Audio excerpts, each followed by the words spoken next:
Meet Isla, your AI receptionist who never takes a break. Isla answers every call, 24 hours a day, 7 days a week. Handles frequently asked questions using your business knowledge. Takes bookings and appointment requests accurately. Captures messages and routes urgent calls to the right person. While Isla handles the calls, you handle what you do best. The best part? Isla works with your existing phone system and can be set up in under 48 hours. Request your free demo today. Isla, because if you're missing calls, you're missing business.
Everyday pleasures.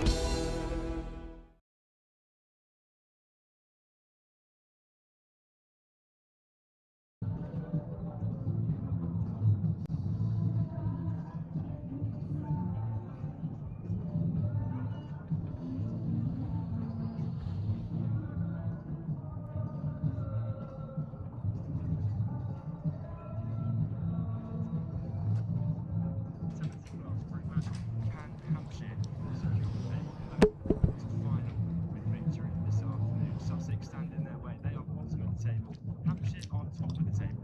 Let's find out if they can do it on the overnight squad. Bruce South with our commentary team, Kevin James and Adrian Hobbs. Rob, thanks very much indeed. Welcome to Hove on a glorious sunny afternoon. Barely a cloud in the sky. The players have pretty much finished their warm-ups out in the middle. The news from the middle is that Hampshire have won the toss and they've elected to field first. Not a huge crowd here today. I think a couple of reasons for that, namely the fact that Sussex haven't had a great campaign and they've been knocked out of going through to the quarterfinals some time ago. But also the fact that no one quite knew when this game was going to start, with it being the tail end of the competition. But nonetheless, People are making their way into the ground. Kevin James, you say with me, I mean, and as Rob was saying there, Kevin, you know, Sussex bottom, Hampshire top, it ought to be a formality, but it's kind of never like that in sport, is it? Well, I think if these two sides had have met probably about 3 weeks ago, I would have felt fairly confident of a Hampshire victory. But as we know in T20, things change very, very quickly indeed. And a run of 6 straight wins for Hampshire has basically got them into the quarterfinals. What they can't seem to do now is get over the line and guarantee themselves a home quarterfinal, because they have lost 3 of their last 4 and they've lost their last 2. So they come into today not in great nick. From Sussex's point of view, as Rob was saying, bottom of the table. In fact, they were at a slight disadvantage because of the financial issues here around Hove. They did lose points at the beginning of the competition, so they were always coming from behind in terms of qualification. But they've had a dire campaign. They've lost 8 matches. Only Middlesex and Leicestershire have lost as many matches. However, on Friday they did have a very good win against Middlesex up at Merchant Taylors' School, where there was a record partnership for any wicket in the T20 for Sussex between Daniel Hughes and Jack Leaning. That was worth 169. So Sussex at least go into this game in reasonable heart. Well, that's the thing, isn't it? Now, you know, all of a sudden the tables are turned. You know, Sussex are the side in form here, and Hampshire aren't. So, you know, this is not a foregone conclusion here. You look at the table and you think, oh yeah, Hampshire win. But you know, as I say, the way they're playing, I wouldn't guarantee that at all. And I think for me at the moment, this is a fairly even contest. Well, as I say, Sussex with that win on Friday night with Hughes and Leaning in great form. And I guess the other thing is that Sussex have sort of nothing to lose really. And I got that feeling up at Merchant Taylors' School on Friday night, Kevin, that they were able to, you know, they're freed up. They're not going to qualify. So it's a real opportunity to show their skills. And Daniel Hughes, who's played an awful lot of T20 cricket, both here and in Australia, it was his first T20 100. He made 108 not out. Tamal Mills bowled probably better than he has in much of the competition as well. So you're right. And of course, there's always the man to bring in, the ex-Hampshire man, Danny Briggs, who'll be bowling his left arm spin. Yeah, and we've actually on show today, we've got Danny Briggs, who's as you mentioned, who's taken the most wickets in T20 Blast since it started in 2003, and we've also got the top run scorer in the competition in James Vince. So we've got 2 big players on show amongst everybody else. So just in terms of the team news, I'll go through the Sussex team news first of all, and they are unchanged from that one against Middlesex, which was on Friday evening. So Daniel Hughes opens the batting with Harrison Ward. Then it's George Thomas batting at number 3. Jack Leaning, Tom Alsop, another former Hampshire man. Charlie Tier, the young wicket-keeper batsman, replacing John Simpson in the side, but he's been in for the last 2 or 3 games as Charlie Tier. Tom Price, Jack Carson, Danny Briggs, another Hampshire connection as we were saying, Sean Hunt, the left-arm seamer, and Tamal Mills. And Hampshire have made 2 changes from the side that lost to Essex on Friday night at Chelmsford. In comes Liam Dawson, fresh from playing in that England T20 victory against India yesterday at the Utilita Bowl. And in comes Delano Potgieter. Sussex fans might remember him from the championship game here of about 3 or so weeks ago. He's playing today basically because Tristan Stubbs, our other South African overseas player, will not be available for the quarter-final on Wednesday. He has to go back to South Africa for a Cricket South Africa event. He will, I'm told, be available for finals day, but just not Wednesday. So they're giving Potgieter a run out. He is back for the championship run-in, but they're giving him a run out here today because he'll be involved in Wednesday, because Hampshire are there wherever they play on Wednesday. And Dawson replaces Andrew Neil. So Hampshire are Toby Albert, the keeper, James Vince, the captain, Joe Weatherly, Ben Mays, the exciting 18-year-old batter, made runs on Friday night, Hilton Cartwright, the Australian, James Fuller, Scott Curry, Potgieter, Dawson, Chris Wood and Sonny Baker. And Sussex will be after revenge because the game earlier on, it was back in early June, I don't know where the weeks are going, Kevin, 2nd of June was the first time they played in the T20 down in Southampton. Hampshire making 173 for 6, Sussex were bowled out for 144 and they didn't even bat their overs. They were out in 17.3 overs and the Hawks winning by 29 runs. Yes, well that was in the middle of that 6-match winning streak. Liam Dawson had a good night that night, 52 with the bat and 3 for 20 with the ball. So I think Andrew Neil's done well coming into the side, but you can't substitute the experience that Liam Dawson brings you. So that's a real positive. Tristan Stubbs has probably just gone fractionally off the boil in the last few games after really exciting in the first few. So you could almost argue that maybe he's not too much of a loss. Potgieter is a bit more steady. But even so, Hampshire will be looking for an uptick in form because Wednesday's a big day, whether it's home or away. In fact, that game down at the Utility was a strange game because Hampshire at one stage were 42 for 4 in that game and managed in the end to get themselves to 173. I remember Sussex went off like a train with Daniel Hughes and Harrison Ward, and at one stage in that innings, I think after 6 overs, Sussex was 67 without loss.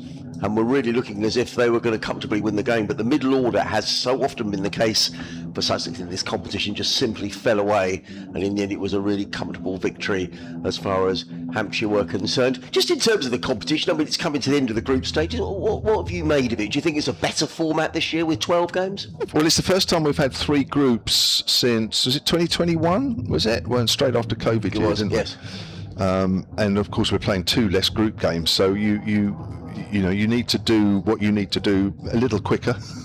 Hampshire has certainly done that, but as I say, back into the tournament not so good. But I think the cross table fixtures are very random. Our first one was down at Somerset. Defending champions, we got absolutely smashed out of sight there. Although Somerset have taken until literally in the last couple of games to come good again. And then our home game was against Yorkshire. They do, and they were top of the other group, one of the other groups. It's a bit random, isn't it? I don't know where you guys have been. It is random. We had Leicestershire came here, and actually Sussex lost, and Leicestershire had an awful campaign. And then we went to Edgbaston to play Warwickshire, where we also got beaten. So yeah, very random. I guess the only thing from a Sussex point of view, at least there wasn't a huge amount of travelling. But even so, Hove up to Birmingham and an overnight stay and all the rest of it. So, but I think there was a feeling. I remember talking to Tamal Mills a couple of seasons ago, and he felt the competition did need some sort of a shake-up because the same teams in the southern group and the northern group play each other all the time. So did it need a bit of a shake-up? Whether it's quite right, I'm not sure it's absolutely right at the minute, Kev. But well, the only thing that's probably slightly better is that at least you're playing everybody home and away in the group, which wasn't the case with the north and south group. So you could argue, actually, from that point of view, it is better. That's very true. Well, the umpires are making their way out to the middle. Ben Debenham and Graham Lloyd, they're dressed in their red shirts and their black trousers as they make their way out. There's some young children over on the far side who are waving flags in expectation of the teams coming onto the field. And here come the Hampshire side onto the field, having won the toss. They're going to field first. I haven't been and looked at the wicket today, but do Hampshire generally prefer to chase, Kevin? Well, I know they wanted to chase on Friday night, and I think they weren't quite sure how the wicket would play. I mean, they started like an absolute train and then just lost wickets too quickly. I'm just wondering if this might be an overspill of Friday, where they actually have won the toss and decided to chase. It might also be, of course, they kind of then need to know what they need to do. Yeah. Unfortunately, we won't get an answer. I know it's a shame that Sussex are out of the competition. I mean, I'm sure it'll be different next year, but for this year, that's the way it is. But for Hampshire, they're not going to get an answer, win or lose here, as to what they are going to do today, or not. Certainly, well, they will later on today, but it might be well into the evening because the first and third teams in this group, Surrey and Essex, don't start their game until 6:30. And Surrey have 28 points, Hampshire have 28, and Essex have 24. And Surrey's run rate is a little bit better than both Hampshire's and Essex, but there's not a lot to choose between the Essex and Hampshire's run rate. So, it could be literally down to a very small margin as to whether Hampshire, if they win today, get a home tie or not. And it's really weird, isn't it? I just presume with the group games finishing that everything would start at the same time, so nobody knows what's going on. So it's slightly strange, isn't it, that game at the Oval? It's crazy. And there's a couple of games starting tonight in one of the other groups. Somerset, Worcestershire don't start till 6:35. There are also games this afternoon starting an hour after us. So it's a bit all over the place, and not ideal for the final day. Chris Wood will get things underway. He'll be bowling into the wind. And he's going to be bowling to Harrison Ward, left armour to left-hander. Here we go then, we're underway, bowls, and Ward immediately pulls that throw through mid-wicket, and that's 4 runs. Well, he started like a train at the Utilita Bowl in the game that you've just mentioned. He made 40 off just 21 balls, and he started already in similar vein. Well, he's been in good form, Harrison. Well, what I would say with Harrison, in fact, he does seem to get off good starts, get sort of 20 or 30, then seems to get himself out. And he was very disappointed up at Merchant Taylor's on Friday when he got a start, made 29. Wood in again, then bowls to Ward, and Ward tries to flick that away on the leg side. It bounces in front of Toby Albert. It's called a wide by the umpire, who are in their fluorescent pink tops. Actually, Kevin, prior to 2 or 3 games ago in the competition, Sussex had the best batting stats in the power play of any side in the competition. So it just tells you how they've been so reliant on the top of the order and how the middle order really hasn't fired. So Wood up the hill again, bowls to Ward, who drives on the up. It goes out towards backward of point. That will be just a single. Hilton Cartwright out there in the deep, away to our right. Well, it's a lovely day. I mean, there are still a few people here. I know you said that it was maybe a difficult sell today, but there's a few here. They have, but they've also announced it's family day as well. So after the game, people will be allowed on the outfield for an hour. Players are going to be coming and signing autographs. So there's, if there are families out, they're going to have a good day. Well, it was family day here for the last day of the championship game. So it's every day family day here. It was free, wasn't it? Here's Wood to Hughes. Hughes gets a length ball. He plays it quietly away on the onside. Yeah, you're right. It was a free day. It's not free today. That's one thing I should. Oh, that was free. That was free. Right, yeah, okay. For the last day that Hampshire won here in 3 days, 3 or 4 weeks ago. But good to see people eating their picnics. And I'll tell you, if people are coming down though, it's definitely a hat and sun cream day. It is. But you'll get a nice breeze. Yes, it will. Which, I'll be honest with you, I felt wind today for the first time for a couple of weeks. Yeah. Haven't felt wind on my face for quite a while. Here's Wood. Bowls, and Hughes just plays that quietly away behind square on the offside for a single. Hughes is off the mark. Sussex, having lost the toss and asked to bat first, are 7 without loss. So just to give you an idea, Harrison Ward, 249 runs at 31, which is, decent at the top of the order for Sussex. Daniel Hughes, by far the leading run scorer in the competition for Sussex, 383 runs at 42, and those stats bolstered by the 180 scored on Friday against Middlesex. Both these players have got high strike rates this year. That's driven on the up. That's well stopped in the covers. And there is no run. I think that's Potgieter to hit there. A little bit of width outside off stump. And in terms of games here, I mean, they are relatively short boundaries here at Hove. On a good pitch, I think to be competitive here, you're looking at scoring, at least 180, something like that. Yeah, well, Hampshire won last year here, scoring 196 for 8. They won by 62 runs. Yeah, well, that's a thumping, isn't it? That is. Sussex won the year before, scoring 200 for 7, won by 22. So, yeah, I think you need to be in the late hundreds, don't you, to give yourself a real chance. Extra fielder put out at deep mid-wicket, which means there's no outfielders on the offside, and just immediately it goes through the covers, and that's going to be 4 runs. There you are. You put a one away deep on the leg side, and the ball gets thrashed away on the off. End of the over, 11 scored.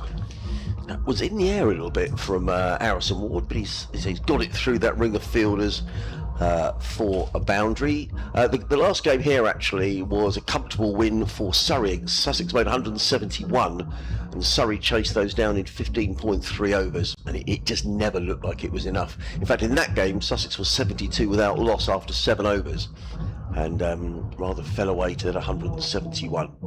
So to bowl from the far end of the ground, the Cromwell Road end, it is going to be, is it Sonny Baker? Sonny Baker. Sonny Baker.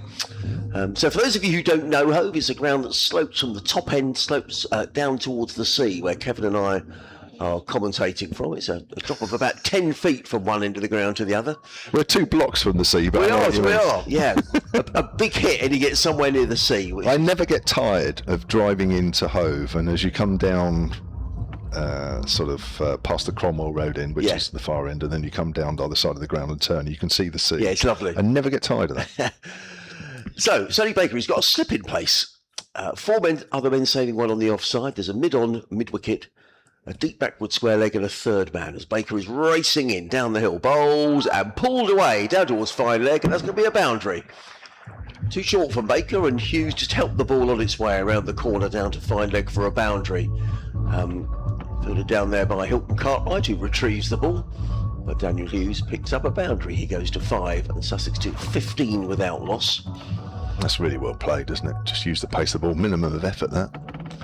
Yeah, he's been terrific. He's been terrific, Daniel Hughes, in all forms. You won't play in the One Day Cup, but he does play in T20 and Championship cricket, and he's been absolutely. Whenever Sussex have made a decent score, it's been primarily down to the Australian, who's waiting now, as Baker is in over the wicket. Bowls, and Hughes is forward, who just plays this to James Vince, who fields at mid-on, and there is no run.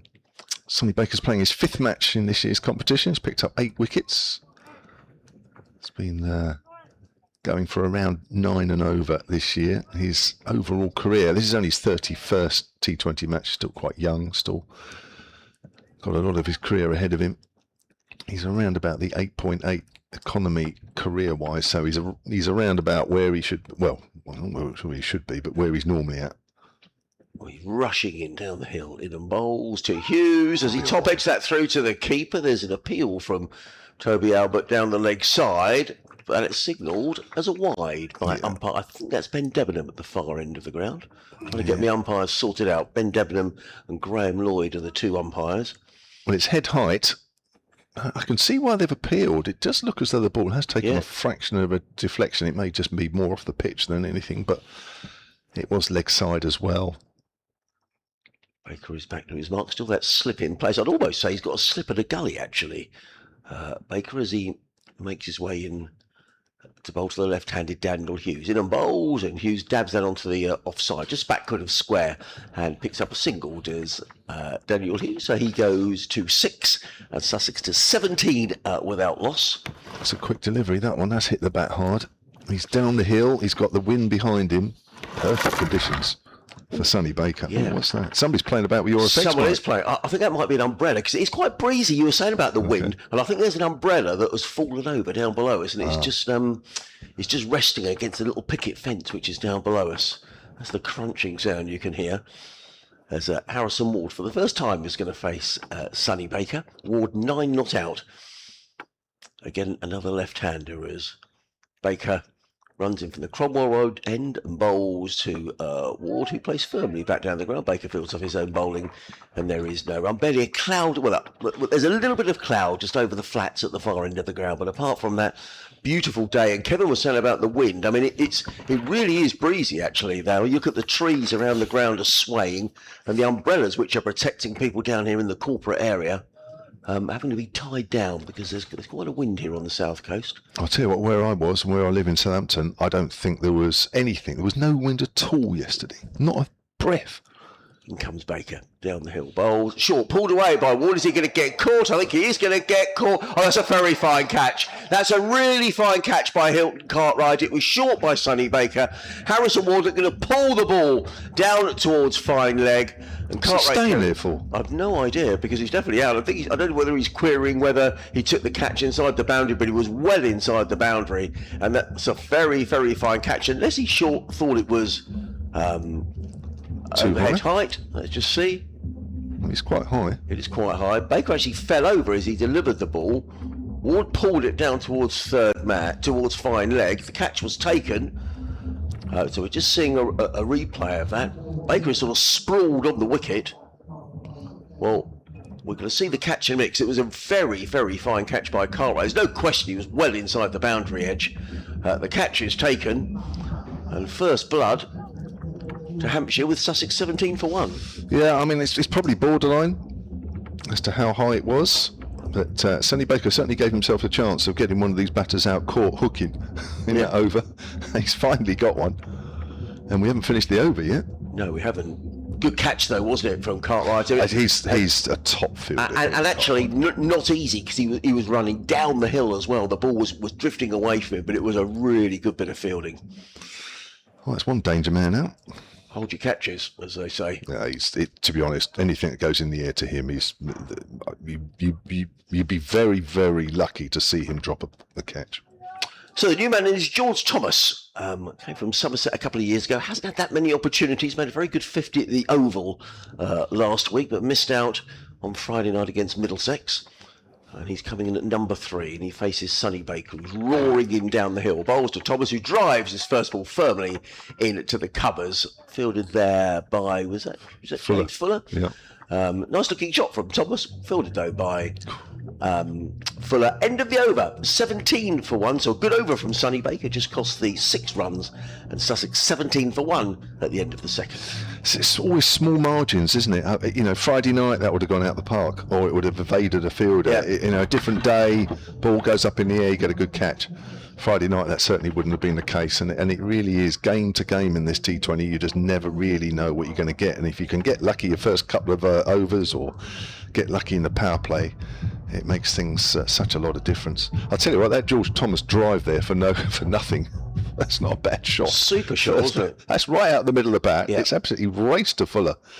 He was a little bit unlucky. Right, here's Chris Wood. Bowls to Hughes, who drives up in the air. Has that gone through the hands of Chris Wood? It races down the hill, and it's going for 4 runs. How close was that to Chris Wood? I'm not sure he quite picked it up. I agree with you. I think he got his hands to it. Let's just see. Oh gosh, it's catchable. Yeah. I think that's a drop. Yeah. I mean, he's on his follow through, but it's not that far away. You watch here on the he's got 2 hands there or thereabouts. We've seen those taken. Yes. Well, it's a big wicket, Daniel Hughes. Sussex in all formats of cricket this season where Hughes has missed out, Sussex have struggled. So that's a big reprieve as far as Sussex are concerned. 21 for 1 in the third. Wood up the hill against the wind. Bowls to Hughes, who's on 10. Length ball. Hughes just pushes it back. This time Wood does get a hand on it, but the ball had already bounced. So we've had 14 balls, or 14 legitimate balls of the Sussex innings. Remember, Sussex coming into this game bottom of the South Group. Hampshire second, having topped the group for quite a while. Surrey winning the other night put them on top. Surrey coming into some form. Yeah, Hampshire's form dropping off a bit as Wood comes in. Hughes will get a single out on the offside as Potgieter's quite deep at extra cover. I was noticing that Chris Lynn, who did so well for Hampshire last year, he's tearing up trees at Northamptonshire this year. A serious player. Well, you remember here last year, he got a quick 550. Was it? Yeah, it was a very quick 550. I think, in fact, he got injured. Yes, he did. Here. Yes, he did. He didn't come out to field, and then he missed some games after that, which was a bit of a worry because we were in that period where we needed to win second half of the competition, and we got there with a game to spare, fortunately, because we got smashed at Essex last group game of the season. But he's dynamite, that bloke. That's pushed away by Thomas out to deep point, and that will be a single. He's off the mark, 23 for 1, and then he got runs. I think he get 100 in the semi-final or something. First man to get 100 at finals day or something. Yeah. I mean, the bloke is just ridiculous. Well, I think here It's a shame he's not back. Yeah. I mean, but I guess up at Northamptonshire, you got him and David Willey. You've got 2 top T20 players. Yeah, he's got 200s this year, hasn't he? So Yeah. just when he gets going, there's no stopping him. Hughes drives. He's found the gap, although it's half stopped at extra cover. That could have quite easily run away down the hill for 4. Fortunately, Potgieter was nimble enough to get a left hand on that. 24 for 1. We've got 1 ball left of the third over. Hughes moves on to 12. Yeah, he's a good player. He's a nice guy as well. He's just one of those you could chat to him when he was injured. You could just have a quick chat with him, and he's quite happy to. Wood bowls, and Thomas works that down the ground. Now it's gone very straight. Vince is running after it. It's not going to cut that off. It's quite wide there, Vince, at mid-off. And off a length ball, Thomas has worked that away. And that's another boundary. Quite a healthy smattering of boundaries in these early stages for the home side. 28 for 1 off 3. Yeah, so 11 coming off of that over from... What's that? Well, that noise will tell you. That's the. I think that's another. Oh, I'll tell you what it is. There's a big inflatable apple down below us, which is being used at the interval. Oh, one of these cider companies. Yes. And I think that's just brushed against our effects microphone. So we'll have to perhaps sort that out if that happens again. So apologies to our listeners down in Solent online and also on Sports Extra 2 here on the BBC. Adrian Harms and Kevin James, your commentary team, and it's going to be Sonny Baker who's going to bowl his second over from the Cromwell Road end of the ground. He picked up the only wicket, that of Harrison Ward, who was caught a deep backward square leg, a really excellent running catch by Hilton Cartwright. Ward going for 9. So Baker in his second over, figures of 1 for 6. In his yellow top, he's running in down the hill to bowl to the left-handed Australian Daniel Hughes. He's in and bowls, and Hughes with a play and a miss outside the off stump. That was a pacey delivery. The ball goes through to Toby Albert, and there is no run. Yeah, good carry through. Albert's only just in front of the 30-yard circle. Yeah. Down at our commentary end. So just to repeat for everybody, because there's one or two Hampshire fans here today, and they were asking me the scenarios and what have you. And I said, look, if I'm totally honest, I don't know them all, but I think the easiest way to explain where Hampshire are at currently. There's Baker with a skip at the beginning of his run. Makes his way in over the wicket, bowls, and Hughes plays that one deftly away. Over backward point for 4 runs. Nicely played by Daniel Hughes. Bit too much width from Sonny Baker, and Hughes picks up a boundary. He goes to 14, and the total to 32 for 1. Yeah, it's all very well bowling quick, but you've got to still bowl it in nice narrow channels. So basically, we're not really going to know what Hampshire are doing or who they're going to play until later on this evening, because there are a couple of games that are going on and don't start till 6:30. So that's the first thing. Baker on his way again. The slipper's now gone. Comes in again to bowl to Hughes, and Hughes is looking to pull. I think that was a slower delivery from Baker. The ball goes on the bounce to Albert. There's no run. As regards the group, Surrey have 28, Hampshire have 28, Essex have 24, and Surrey and Essex are playing against each other at 6:30 this evening. So, I mean, if Hampshire win and Surrey lose, Hampshire will top the group, and they will have a home tie. If Hampshire lose and Essex win, Hampshire will drop to 3rd place, unless Surrey lose very badly and their run rate goes horrible. Baker in, bowls to Hughes. That's a lovely looking shot. Beautifully played by Daniel Hughes, drilled away through the covers. That's a proper cricket shot. He picks up his second boundary. There he goes to 20, the total 36 for 1. Just using the pace of Sonny Baker there. It's brilliantly timed. Also, depending on the result, Gloucestershire are playing Glamorgan in one of the other groups. If Gloucestershire lose to Glamorgan, then Hampshire might still end up second, but of course that will depend on Surrey and Essex. So it's there's still a few permutations to worry about yet. It's all about whether Hampshire get the home quarter-final, and that's what they've been trying hard to get for the last 3 or 4 games, but it's just not working out at the moment, having lost 3 of their last 4. But even if Hampshire come 3rd, they've still qualified. They'll still qualify as one of the best 3rd-place teams. Yeah, two 3rd-place teams out of the 3 groups will go through. Baker in and bowls, and Hughes again is driving sweetly to mid-off, picks up a single on this occasion, just the 1 run. Hughes goes to 21, Sussex to 37 for 1. Yeah, because that will make up the 8 for the quarter-final, so you get the top 2 in each group, and then the 2 best 3rd-place teams out of the 3 groups.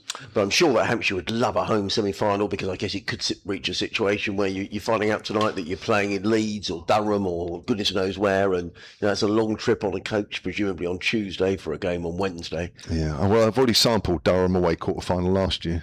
I'm not really want to do that twice in 2 years. No, and Sussex had that a couple of years as well. It's a long haul. In comes Baker again, bowls, and Thomas plays a slightly unconventional shot, but he's going to pick up at least a couple of runs. In fact, he might pick up a boundary. He does pick up a boundary.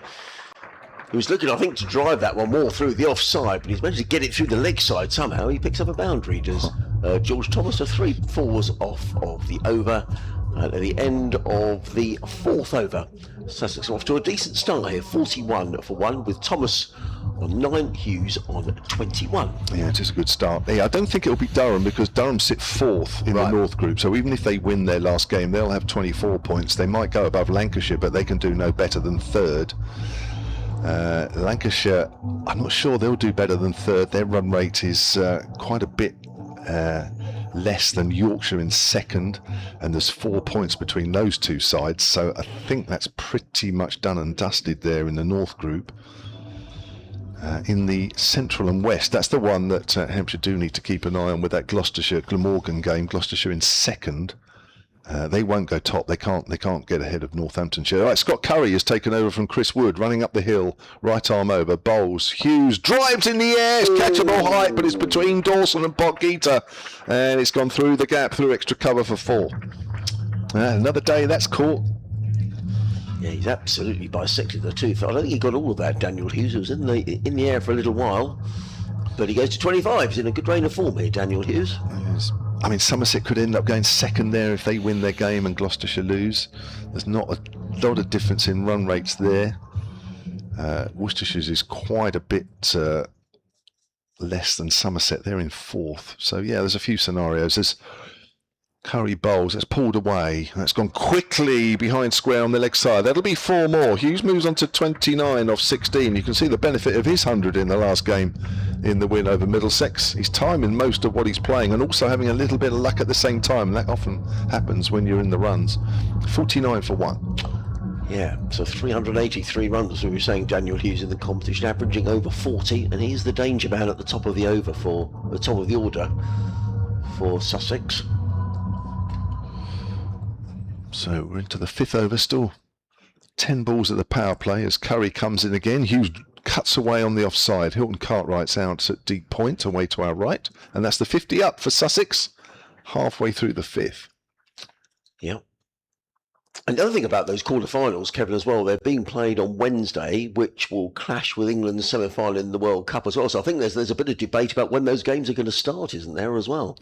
Yeah, I believe there was an email sent around to the counties last week saying that there's a chance they might all start at 4:30 in the afternoon, but there was no guarantee that was the case. It was just what they were thinking. Curry's into Thomas, who drives pleasantly up to mid-off for a single. 51 for 1. I mean, it's very short notice, isn't it, for everybody, really? Well, I was just thinking, if it was Sussex, for example, and there might be a game here on Wednesday, well, you've got to sell tickets, you've got to get everything organised. I mean, you don't even know the time. It's ridiculous, isn't it, really? You know, people might think, well, you know, if it's an evening game, or if it's going to start early because of the World Cup, you might have to get time off work. Oh, really? It's not ideal. No, it's not ideal. It's not ideal. The women's finals day is on Friday, which Hampshire are part of that. The Hampshire women are playing their final group game this afternoon. That's actually at the Oval against Surrey. Bit of a dress rehearsal. As Curry's in, slower ball, and that's cut away off an outside half of the bat, and Hughes is going to get 4 more. Up the hill. Can't do a lot wrong here, Daniel Hughes. And that will take the total on to 55, I think it is. Yeah, it is 55, yeah. In the 5th. Oh, it looks like we might get a high-scoring game here. Well, as I say, I think the way things have gone this season, you know, upwards of 180 is a sort of a minimum requirement. Just have a look at the scores here this year as Hughes drives powerfully straight to Hilton Cartwright at deep point. 56 for 1 at the end of the 5th over. So 1 over to go of the power play. The field can then be set a little more defensively. And you're listening to live cricket here on the BBC 5 Sports Extra 2. Adrian Harms, Kevin James, your commentary team on a glorious day here at Hove. That little bit of wispy cloud that was over the downs in the distance has disappeared. There's quite a breeze blowing around Hove, which is keeping it cool for the spectators. As a little warning goes up on the scoreboard, telling people just to take care in the sun because it is very warm. And perhaps the wind may be a little bit deceptive here today. It's a warm wind. Yeah, it is a warm wind. Now, we're going to give, we're going to change a bowling, have we? Or, I'm just thinking, who's that? The far end doing up his bootlaces. James Fuller. It is James Fuller. So, Sussex, having been asked to bat here by Hampshire, have made a decent start. 56 for 1. Thomas on 10. Daniel Hughes who's the man in form on 35, the man at Harrison Ward, who was very well caught by Hilton Cartwright down at deep backward square leg, running around the boundary off of the bowling of Sonny Baker. Ward going for 9 when the score was on 17. He looked a little unhappy about it, Harrison Ward, suggesting that maybe the ball was over shoulder high and perhaps should have been called a no ball. But either way, the umpire decided not. And it is going to be Fuller who's going to come around the wicket from the Cromwell Road end. Final over of the power play. That means that still at this stage, Hampshire have to have 7 fielders inside the 30-yard circle. 5 of those fielders are guarding the offside, 2 on the leg side, and there are 2 men set back on the leg side as well, as in comes Fuller around the wicket to bowl to Daniel Hughes, and Hughes punches that way through the covers for 4 runs. They've got those 5 men on the offside, and Daniel Hughes has placed that beautifully through extra cover for 4 runs. On the up as well. Lovely shot. Good shot, isn't he? Finding the gap. And He is. yeah, it's all going for him at the moment, but he's playing nicely as well, to be fair to him. But yeah, it's all going his way. He goes to 39, does Daniel Hughes, and the total, in fact, it hasn't gone up on our, oh, there we go. In fact, it's showing us, so, yeah, 60 for 1 now as in comes Fuller. Bowls, and Hughes is driving again into the covers. That came off an old wicket end and fielded in the covers. There is no run. So what's gone wrong with Sussex this year then? Well, I think they have been handicapped. Well, 2 things. I mean, clearly the financial position of the club, which some of your listeners may not be aware of, means they haven't been able to bring in a second overseas. So the players they've had at the beginning of the season is what they've had. And that's awkward, isn't it? You've just got 1 overseas. Other counties can bring players in and out as in comes Fuller bowls. And Hughes plays in the air, is just short of the fielder there at extra cover. And there is no run. And then, just as the competition was starting, Ollie Robinson got called up by England, so he's missed the entire competition. He's only played 1 game, Ollie Robinson, so that was a problem. Brad Curry, who's Scott Curry's brother, got injured in the first game, just played the first game at Chelmsford, so he hasn't played. So there have been, they've had injury problems as well, as in comes Fuller bowls, and Hughes again plays uppishly, but he's going to get another boundary. Played away through the covers. I don't think that was the best bit of fielding, unless it got an awkward bounce. And it's raced away for 4 runs through the covers. It was in the air from Daniel Hughes. Let's just see this again. I think it's always running away, isn't it, from Potgieter? So 4 more to Daniel Hughes, who's raced on to 43. And Sussex to 64 for 1 with 2 overs left, 2 balls left in the power play. But that being said, for all of those issues they've had, Paul Farbrace is always unerringly honest and said Sussex just haven't been good enough, even with those problems. Fuller in, bowls to Hughes, who's going to get 4 more. Well, this could be Daniel Hughes' day. He's looking to pull that one away over the leg side. He's got a big top edge. The ball is ballooned over the fielder at short third man, and he picks up his 3rd boundary. He had absolutely no idea where that had gone. But he's picked up his 3rd boundary, and Daniel Hughes goes to 47 off 24 balls, and Sussex to 68 for 1.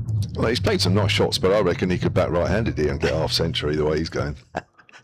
It comes Fuller again. Final ball of the power play. He's in and bowls, and Hughes drives to the offside, and that's a very fine piece of fielding. Throw comes in from the covers. Hughes scrambles home, but that was excellent. Was that Mays? Yeah. Very good bit of fielding in the covers. Prevents a boundary, but the power play is done and dusted, and Sussex at the end of the power play are 69 for 1. Well, that's a good power play in any conditions. Certainly started well here at the home side, and Hampshire need a bit of luck, need to find a little bit of inspiration, need to find something just to change the course of events here. Daniel Hughes, yes, he's playing nicely, he's played some wonderful shots already, but he's hit a couple in the air, one between fielders that was catchable height, one that's just dropped in front of extra cover, top edge down to 3rd man. If anything, he's got a little bit more ragged in the last couple of overs. And that boundary in the previous, they've actually brought up the 50 partnership between these two, because the first wicket went down when the score was 17 when Harrison Ward was out. So, but as I say, much has depended on Harrison Ward, on Daniel Hughes in this competition. And when he's got out, things have tended to go wrong for Sussex, and I'll be hoping that doesn't happen today. Delano Potgieter with his medium paces has taken over from Curry, and Hughes just works that away to backward a point. His ball is actually finding the fielders now, but the throw comes in. There's nobody backing it up, so there's 2 runs and there should have been 1. Potgieter played the very first game at Taunton in the cross-group match, the first cross-group match of Hampshire's campaign. Bowled 8 balls, known for 19. That's the half century for Hughes. 26 deliveries. Yeah. Played nicely. Danger man out there for Hampshire. The left-hander. Potgieter's in and bowls, and it's wide outside the off stump. 2 bounces through to Albert, called a wide by umpire Graham Lloyd. Total moves on to 72 for 1. He had a good game here in the Championship, Potgieter, didn't he? If you remember, he came on, it was a strange game that was all over in 3 days. It was the strangest game of cricket. But he just came and bowled a very good line and length during that game, picked up wickets. That's all you needed to do, wasn't it? The bowlers that bowled line and length continuously are the ones that got rewarded. Tries to pull that away on the leg side, gets a bottom edge into his pads. Hughes will get a single, moves on to 51. I think it might have gone onto his boot. Looks like he's just feeling something there, and looks like he's asked. Yes, he asked the physio to come on, or somebody. I think he has. He's made a signal towards the balcony where the Sussex lads are sitting. Yeah, can really see the shirts billowing in this wind. Very breezy out there today. Potgieter fighting against that wind as Thomas just works that away to straight mid on. Hughes is running the first one quickly. Thomas not so. Single it is. Yeah, actually, this will be Daniel Hughes' last game for a few weeks because he won't be playing in the One Day Cup. He's not picked up anything in the 100, so I know he's got some time off, and then back for the Championship, which resumes in sort of mid-August. And Sussex still to last game of the season. Sussex will be at the Utilita. Yes, looking forward to that. Looking forward to hosting you, Adrian. Yeah, as always. Here's Potgieter. Low full toss, not really timed by Hughes. Goes out into the deep on the offside. 75 for 1. Hughes onto 52. I did mention, of course, we need to keep an eye on that Gloucester-Glamorgan game. It might have a bearing as to who Hampshire will play in the quarter-finals. Gloucestershire. Glamorgan are batting first. 69 without loss in the 7th. Basically, if Gloucester lose that game, Hampshire win here. Depending on the Surrey-Essex result, they'll finish at least second in the table. As that's played out on the leg side and may end up being one of the best second-place sides that will get a home draw. Say, lots of variables. Unfortunately, at the end of today, we won't know where Hampshire are going to. If indeed they're going anywhere, we might have to wait until later on this evening. So we can't bring you all that information, I'm afraid. Love to, but there's too many games taking place an hour after this and also this evening as Potgieter's into Hughes and bowls. Low full toss. It's hit out again, not quite timed. Out to Hilton Cartwright, 77 for 1 at the end of Potgieter's first over that went for 8. And you're listening to live cricket on Sports Extra 2. Adrian Harms and Kevin James, also on BBC Solent on this glorious afternoon on the south coast, where Hampshire won the toss, elected to field first, but Sussex off to a good start, mainly in the shape of Daniel Hughes, who's back-to-back half-centuries in the competition. In fact, on Friday night, he went underscore his career-best T20 score. We had 108 at Middlesex, 108 not out in only Sussex's 3rd victory of the campaign. So Sussex with nothing to play for but pride here. But I guess sometimes, Kevin, when the pressure's off, you can enjoy yourself. Hampshire have got much to play for in this game, but this could be a deciding factor in the match because Liam Dawson is coming into the attack from the Cromwell Road end. Hampshire women also in action today, as I mentioned earlier. They're at Surrey at the Oval in their final group match. It looks like they're saving one of their worst batting performances for the last game. 81 for 5 they are after 14 overs. It won't matter. They'll finish top of the group whatever happens. But what they are going for is a run of 8 straight victories. That might be a little hard to pull off, the way things are at the moment. As you say, maybe a dress rehearsal for Friday as well.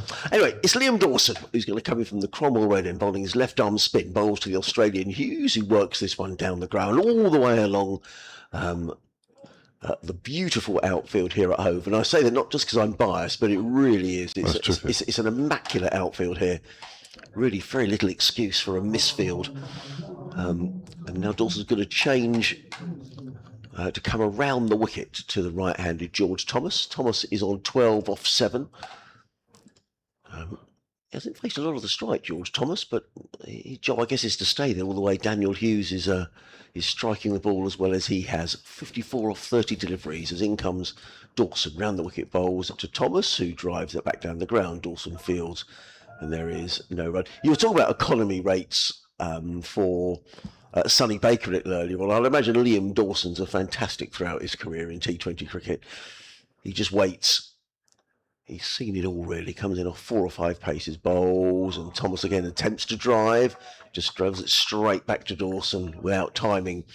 So a single, then 2 dot balls. Liam Dawson, he wheels around and comes around the wicket to the right-handed Thomas. Keeper Albert, of course, up to the stumps, in and bowls, and Thomas drives firmly down the ground. It's just going to be a single, though, to the fielder at long off. Sussex go to 79 for 1 in the 8th over. And it brings the left-handed Hughes onto strike. 54 not out off 30 deliveries. And Dawson coming over the wicket to Hughes. He's in and bowls, and Hughes drives. It doesn't time it. The ball ends up at deep backward point. So just a single to Hughes. He goes to 55. Sussex to 80 for 1. Hampshire in their yellow shirts and let's call them navy blue trousers. Sussex in their blue tops. Final ball of Dawson's opening over. He's only cost 3 runs so far. He's in and bowls, and Thomas clips this onto the onside. Now, they might think about 2 here, but I don't. Will they come out there? Have to get a bit of a move on as the throw comes in. And, well, Liam Dawson applauds the fielder. But Thomas picks up a couple of runs to finish off the over. 82 for 1 at the end of the 8th, with Hughes on. Well, it's showing us Thomas there on Hughes on 49. There we are, that's corrected. Hughes on 55, Thomas is on 15. 82 for 1. Just to say that tonight, with those games going on as well into the evening, where we won't know who plays whom until much later today, you can follow everything online on BBC Sounds and also on Sports Extra. Right, we've got Pop Gita to carry on. From, if you said that earlier, apologies, I might have. No, I didn't. Might have not been listening. 8 overs, like I do it normally. 8 overs gone, 82 for 1. Here's Potgieter up the hill, bowls, and Hughes cuts it away, caught at extra cover. James Vince with a safe pair of hands there. Hughes goes 55. He goes off 32. Big wicket. And Sussex are now 82 for 2. Well, it's a big wicket when Daniel Hughes goes. I think he'll be disappointed because actually it wasn't the greatest delivering, though. It wasn't from Potgieter, it was wide. Or maybe he tempted Daniel Hughes into that shot, and Hughes just picked out the fielder on the offside. It was drilled low to his left-hand side. And Daniel Hughes goes, and I think he'll just be annoyed having done a lot of the good work. He's gone for 55. Well, 100 in the last game, half century in this game. He'll want this competition to have carried on. Yeah, he will. For a little while longer. Yeah, and actually, when I was speaking to him after the game on Friday, I said, does it...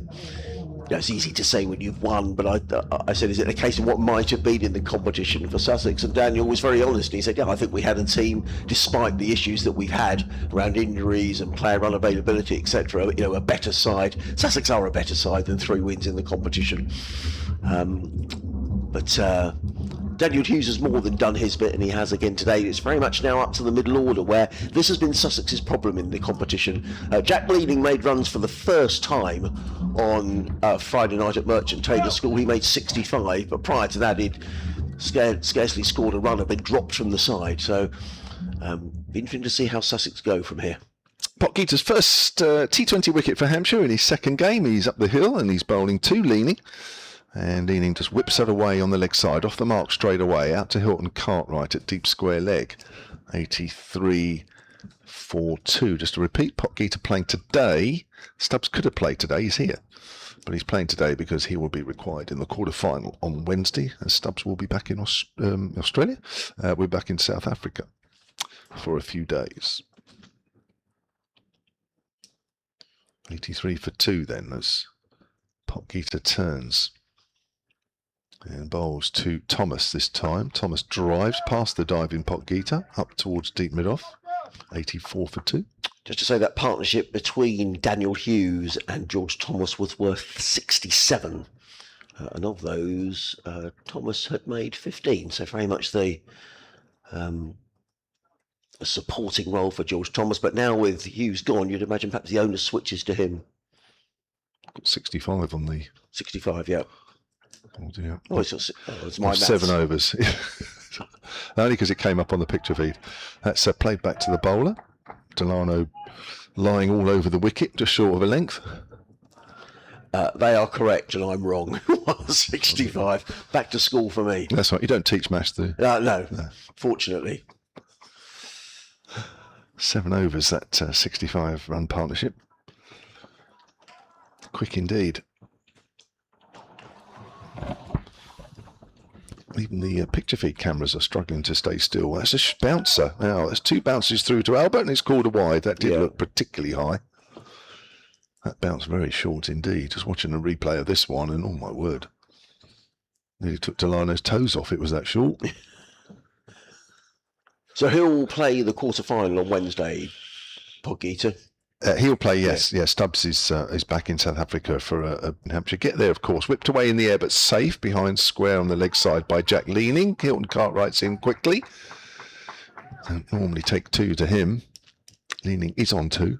86 for 2, coming towards the end of the 9th. As I say, Tristan Stubbs' form has just dropped away a little bit, so I think normally you'd say, oh my gosh, that's a massive loss, and it is a massive loss because of what he can do, but I think in these last few games he just looks as though he's not quite timing the ball as he would like.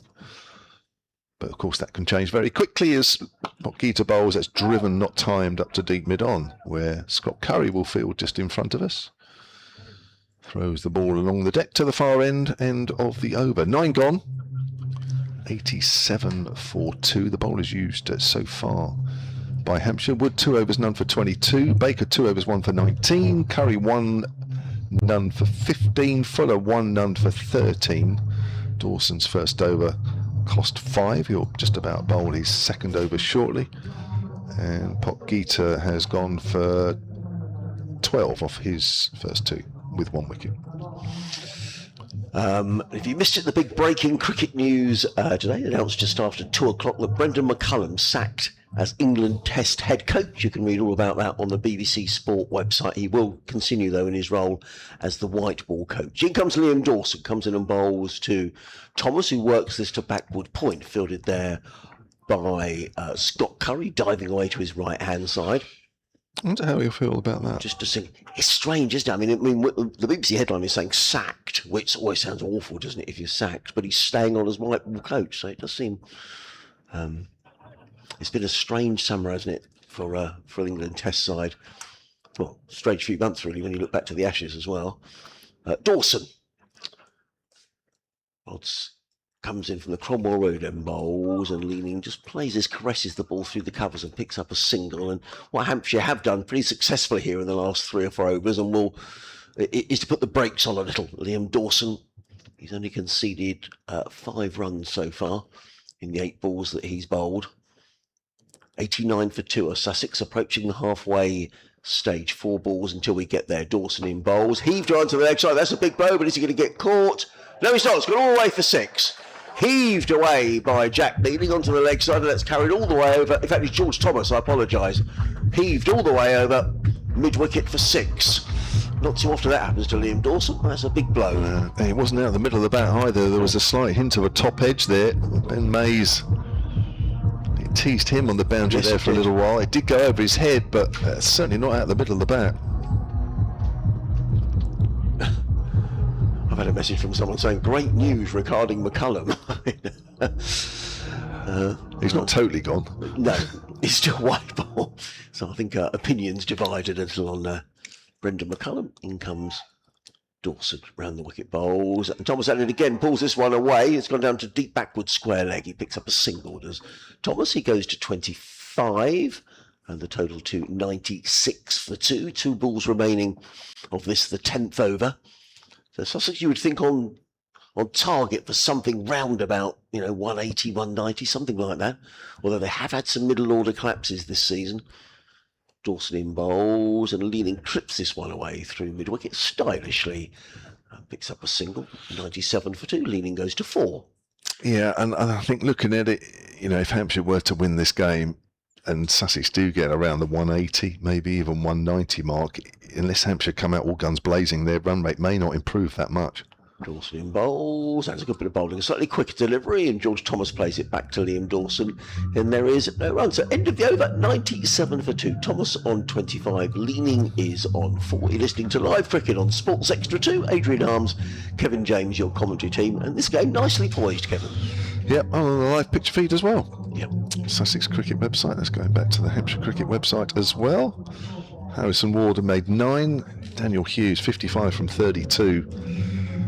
It was a knock, but a bit of a mixture actually. But initially, played some great shots, didn't he, out the middle of the bat? But I think he got a little bit ragged towards the end. A couple of shots in the air that could have gone to hand. But nevertheless, a really good knock anyway, which has given Sussex a really good base here to launch more runs and increase that run rate in the second half of their innings. It's going to be Scott Curry up the hill again, bowling to Jack Leaning with that familiar bat high as he waits. That's in the air over the head of Vince at mid-wicket. There's a bit of work to do for Ben Mays to run round from deep mid-on. 2 runs to Leaning, takes him on to 6. 99 for 2 at the start of the 11th. Let's give a shout out actually to Willingdon is a village out towards Eastbourne, so over towards East Sussex. I'll tell you why I'll mention it in a moment's time. There's Curry. Leaning drives, and George Thomas has to get down low as the ball bounces over his head. Down to mid-on, 101 for 2. Or was that 100 for 2? 100 for 2. Yeah, 100 for 2. Well, Sussex have been here before in this competition, making good starts. But it's all about capitalising now. Certainly is. So you're going to mention this village? Yeah, I will. I'll do it at the end of the over, yeah. Slower ball. Oh, that's an inside edge from Thomas. So that goes out towards mid-on. He'll get 2 for it, but he was trying to drive that away on the onside in front of square. Yeah, he was a little bit forward. I thought for a moment he'd played that on, Kevin. Yeah. Yeah, it's the Willingdon opener Ryan Welsh, who yesterday scored 411 not out in a game in the Sussex. I think it's the 7th division of the Sussex League. 411. Curry into Thomas. Again, it's a slower ball. Thomas works that away into the gap on the offside. 103 for 2. That's a lot of runs in one afternoon, isn't it? Yeah, I don't quite believe how he did it, to be honest. And of course, it's broken all sorts of records. He's 26. His innings contain 22 sixes and 51 fours. And his 400 runs came in 162 balls. So he enjoyed himself. Wow. Love to see some of that bowling. Yeah. There's Curry. Short, pulled away.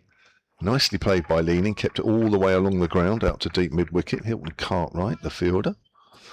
104 for 2. Standard cricket I played in, Kevin, if you got a half century, you had to buy a jug of beer after the game. So on that basis, you'd have had to buy 8 jugs of beer to share amongst the lads yesterday. I don't know if they do that anymore, but it was always a bit of a tradition. They probably don't anymore. Drink driving now. Curry, that's flicked away. This could be in the air. It is in the air. Could be caught at deep mid-wicket. Hilton Cartwright again with the safest of hands. And he's gone. And that is the 3rd wicket down. That's George Thomas, isn't it? Yes, it's George Thomas. That's right, flicking her away. He never got enough on that. It was always hanging in the air. Allowed Hilton Cartwright to run around and take a good low catch. And the score now is 104 for 3. Well, the second good catch, he's taken both of them on that side of the ground, Kevin, and he in fairness, he never looked like he was going to drop that. And actually, it's been a feature the last couple of games here. There was a game against Essex a week or so ago where Essex got absolutely everything in the field. And Hampshire doing similarly today, but that was a really, the 2 catches in taken, excellent catches. And Sussex just need to make sure that they capitalise on this very good start, which has been a failing in the competition. Tom Alsop is the new man in. Former Hampshire man. That's right, yeah. And Hampshire fans will remember him fondly. Played T20 cricket for Hampshire between 2016 and 2021. Had one finals day with Hampshire, where they lost to Nottinghamshire in the semi-finals 2017. In comes Dawson Bowles and just played through the offside by Jack Leaning. Picks up a single. That was the end of the over. So 104 for 3 are Sussex. And it brings Tom Alsop on to strike. At the field, there are 3 men guarding the leg side boundary. There's a long on, a deep mid-wicket, a deep backward square leg, and 2 men saving 1 on the onside, 2 on the off, and then a long off, and a deep backward point as Dawson comes around the wicket to the left-handed Tom Alsop. Bowls, and Alsop using his feet down the wicket and clips the ball down the ground to long on. He's very quick between the wickets. I'm not sure there should have been a second run there, and Liam Dawson is not happy with his fielder down there at long on. That really should have just been a signal, and he clapped his hands, Liam Dawson, as if to say, come on. That shouldn't have been 2, and it really shouldn't have been. Is that James Vince all the way down there? No, Vince is at mid-wicket. It's Fuller. Right. Yeah, that wasn't. Tom Alsop is very, very fast between the wickets, and he was always looking for the 2. Dawson in again, bowls, and a little reverse by Tom Alsop, plays that to shortish third man and just picks up a single. That's one of his shots, isn't it, in T20 cricket? Yeah, fielded by Sonny Baker on the edge of the circle. Alsop goes to 3, 108 for 3 in the 12th. As Dawson just pauses at the end of his run, coming into bowl to the right-handed Jack Leaning, who's 9 not out. He's in and bowls. Leaning plays uppishly. Oh, it's just. Well, James Vince got a hand to that at short extra cover. Are they going to come back for the second? No, they're not. That was almost in slow motion. It wasn't at all well timed by Jack Leaning. It spooned in the air, and I think James Vince just got his right hand to that. And all he could do was sort of palm it over the crossbar, and it's run away for a single. He's just tried to chip that and open the face at the same time, but didn't try and hit it too hard, just went for placement. Leaning goes to 10. Sussex to 109 for 3. Dawson in again, bowls to Alsop. Alsop is forward and defends onto the onside, fielded by Vince. He's so economical, Liam Dawson, in this form of cricket. It's another dot ball. Big game player as well. Yeah. Yeah, as I say earlier, I was chatting to him and he said he asked the England management if he could come and play this game because he's in the white ball series. In comes Dawson again, bowls, and all Alsop can do is to work that to mid-wicket, and it's really good bowling by Liam Dawson. End of the over, 109 for 3, which meant there were just 5 runs off of that Liam Dawson over. Alsop on 3, Leaning is on 10. You're listening to live cricket on BBC Sports Extra. Adrian Harms, Kevin James on a glorious day here at Hove, where Hampshire just fighting back after Sussex, through Daniel Hughes, had got themselves to 82 for 1. Hughes out though for 55, and now these two just looking to get Sussex back on track.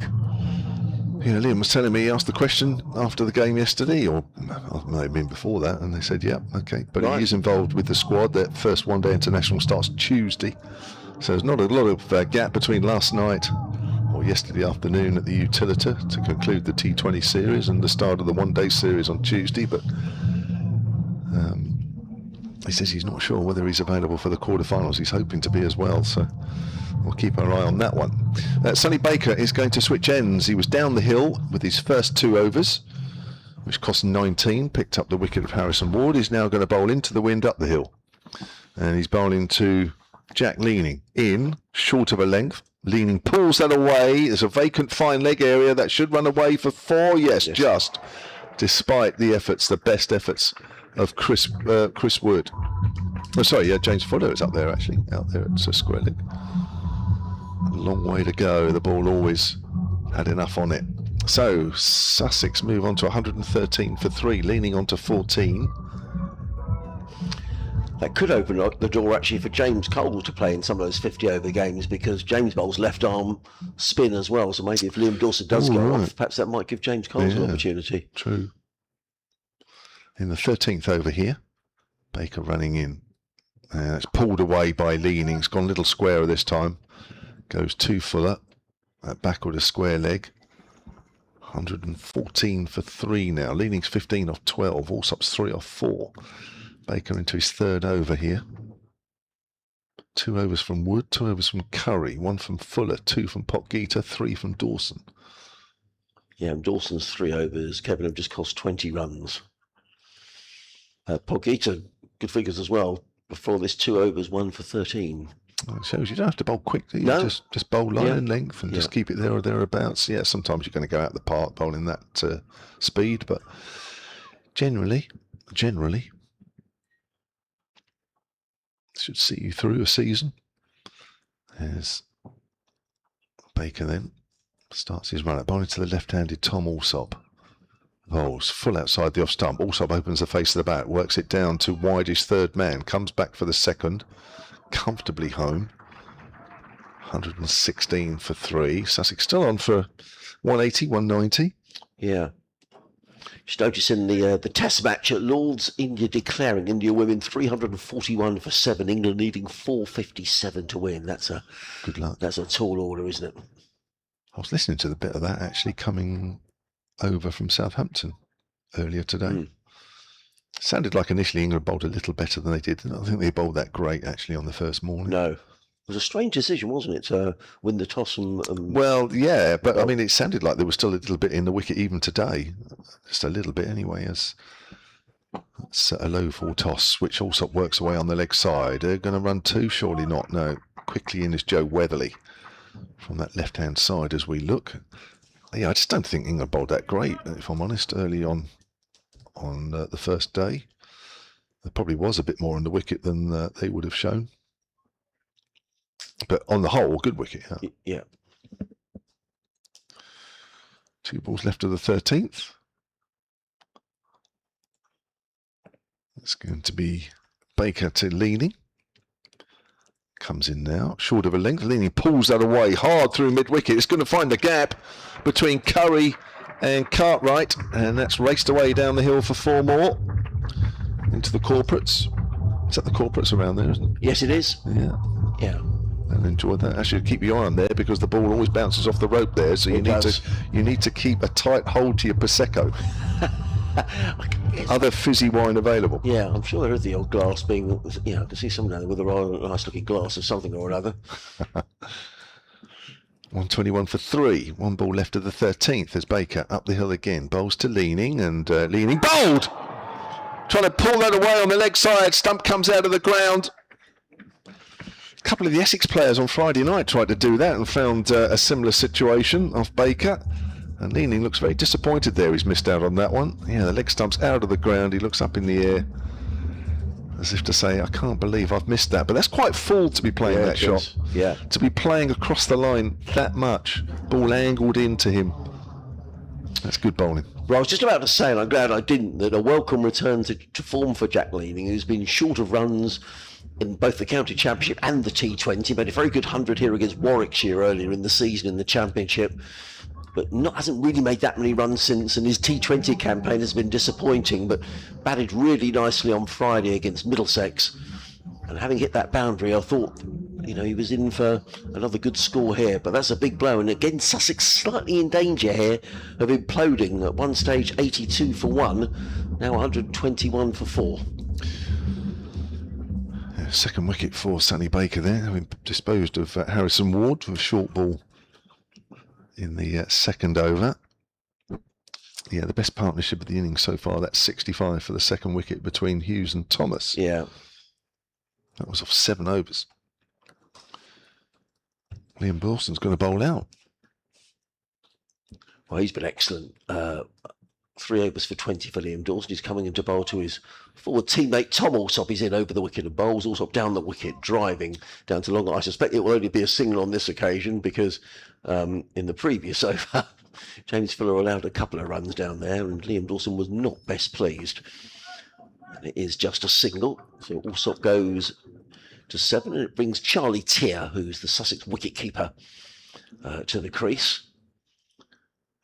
Who's waiting for Dawson, who comes around the wicket in and bowls, and Tier clips the ball down to long on and picks up a single. So Tier's playing in place of John Simpson. I mean, we're so used to seeing John Simpson in that role. Yeah, so he's played. He played certainly the initial part of the competition. Did John Simpson? He hasn't played in the last 3 games. Charlie Tier, who's played T20 international cricket for Scotland. In comes Dawson. That's a quick delivery, and Alsop is struck on the pads. Dawson appeals for LBW, not given.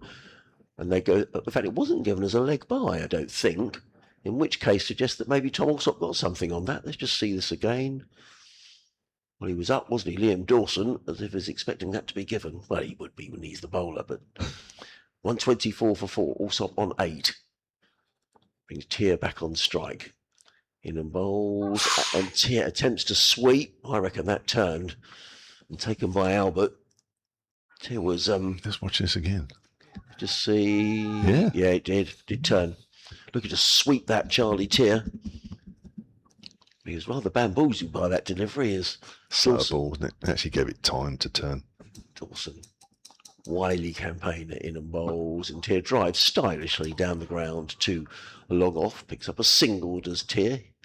He goes to 2, Sussex to 125 for 4, but there's been a noticeable slowing of the run rate here, and we were saying the way Sussex started, it looked, 180, 190 was very much on the cards. But someone's going to have to play a big innings here to get Sussex somewhere near that number. And could that man be Tom Alsop? He's 8 not out. This is the final ball of Liam Dawson's spell. So far, he's just conceded the 24 runs in his 3 overs and 5 balls. As in comes Dawson again. Bowls. Alsop plays this one in the air out towards mid-wicket. They've taken 1, and they won't think about coming back from the second as the throw comes in from Hilton Cartwright, who's patrolling that onside boundary. So that's the end of Liam Dawson. I think Sussex will be pleased about that. 126 for 4. Alsop on 9. Tier is on 2 here on Sports Extra 2. Adrian Harms and Kevin James, your commentary team. Dawson's gone for about 26, I think I make that. Right, okay, that's my Just is that my disappeared. poor maths again. No, it's not. No, what did you say?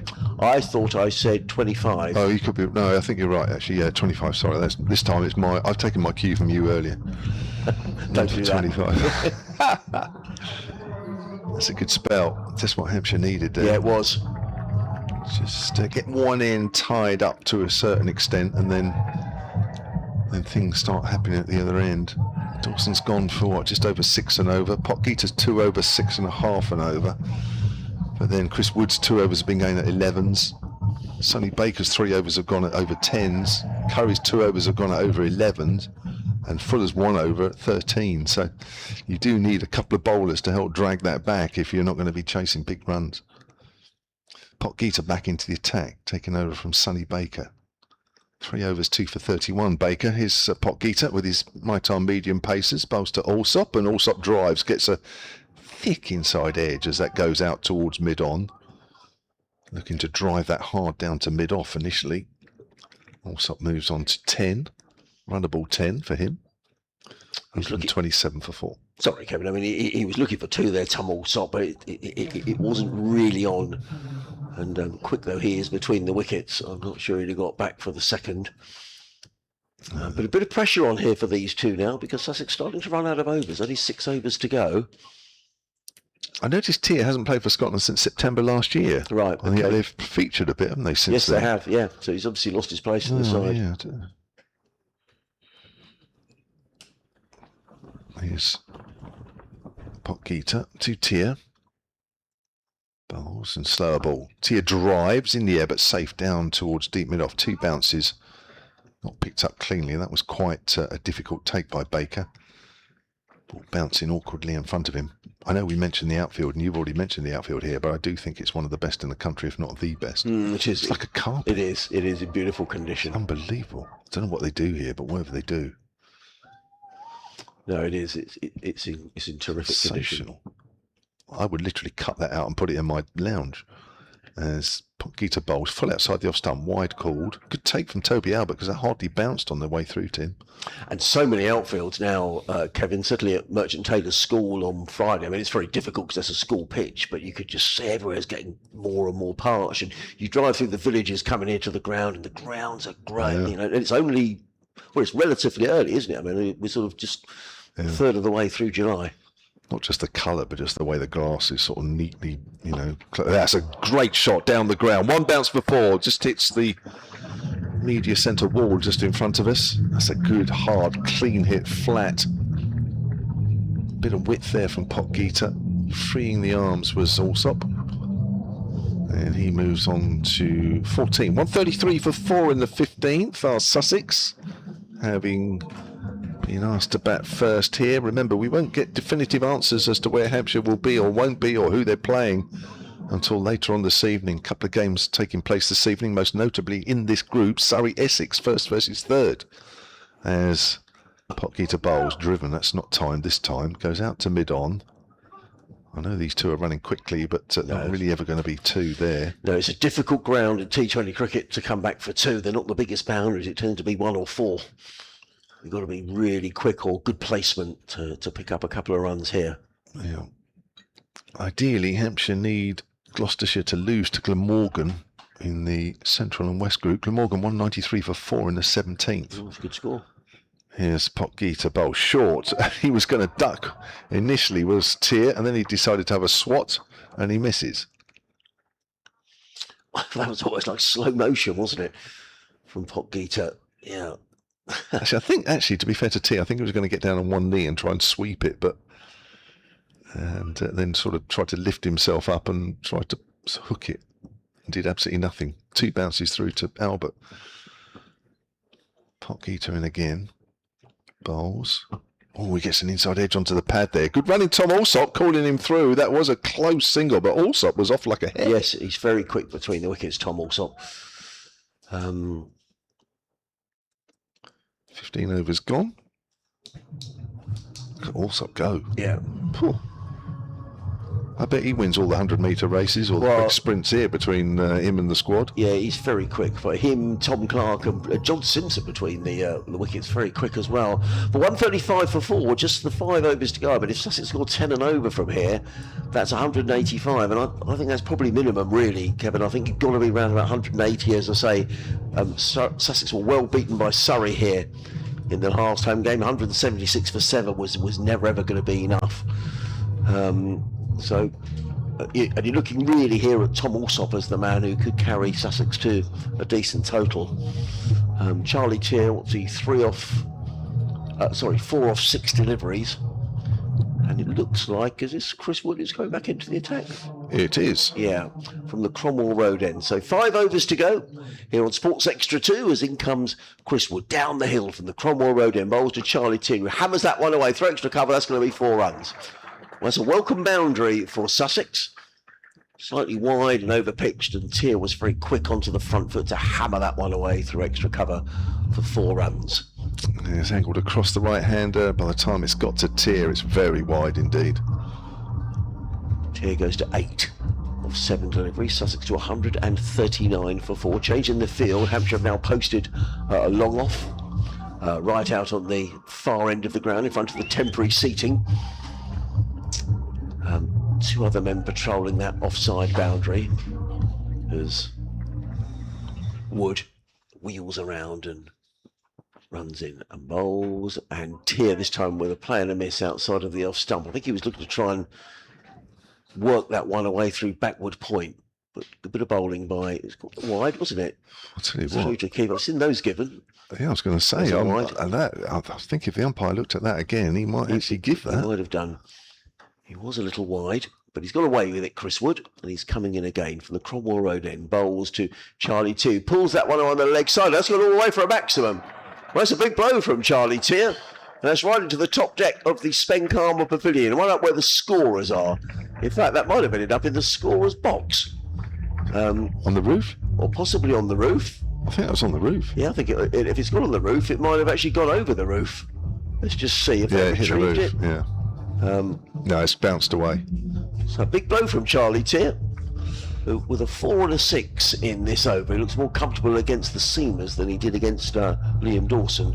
145 for 4. I don't know about you, Adrian, but I haven't seen too many balls land on the roof of the pavilion over the years. Yeah, that's a big blow from Charlie. I know we're slightly to the pavilion side, Yes. but not a huge amount. Nice pickup, wasn't it? Wasn't it? Initially I thought that was a top edge caught deep square leg. Yes, yeah. That was my initial thought. But it just sort of sailed away. Now, I think we've got to change a ball here, so I'm presuming either the ball's damaged or it went out of the ground. Away. So what's just because it's only a thin road, isn't it, behind the pavilion? So what's behind that? Gardens. Yeah, I think that's where it's gone, because it would have bounced on the roof, and I think the trajectory probably would have just taken it over that small lane. So Tier goes to 14 of 9 deliveries. And it's Chris Wood, who's obviously got a change of ball. And Charlie Tier again surveys that leg side boundary and runs in towards us. Bowls to Charlie Tier. He's moving around to the crease, and he hammers this one away, but he's just going to get a single this time. He squirts that one away down to deep backward point. Tier goes to, I think it's going to go to 15. Yeah, there we are. Yeah, it's interesting the way Hampshire had set up their field there with Wood bowling outside the off stump. I think you would have expected Tier to sort of hit it out that side. Yes. But Tier's fetched it from way outside the off stump. I mean, it was a good shot, but I don't think Hampshire was set up for that. He's got the non-strikers then now as Tom Alsop faces Wood. He's in a bowls right up in the blocker. Alsop works this one down to long on. Now they'll be looking for 2 runs here, and that's well run by Charlie Tier and Tom Alsop. The Hampshire fielders having a long way to come in from deep mid-wicket to field, and he didn't get all of that, Tom Alsop, but he enough pace on the ball just so that he could come back for the second run. Alsop goes to 17. 13 off this over so far. Final ball coming up. In comes Wood. Bowls to Alsop, who drives the ball down the ground to mid off. It's just a single on this occasion. So the end of the 16th over. A much better over from Sussex, who are 149 for 4 with Alsop on 18, Charlie Tier on 15. That was a good couple of balls to finish off that over from Chris Wood. I think Hampshire's sometimes guilty of not bowling enough balls right up there. Very full, but those last 2 balls are okay. Baker 231, the most successful Hampshire bowler so far. He still has 1 over left. Daniel Hughes with 55 off 32, the top Sussex run scorer so far. Partnership of 28 from 18 balls between these two. He's doing a good job here, Charlie Tier. Yes, he is. Yeah, he is. Good supporting job. More than supporting job. So Scott Curry back into the attack for Hampshire.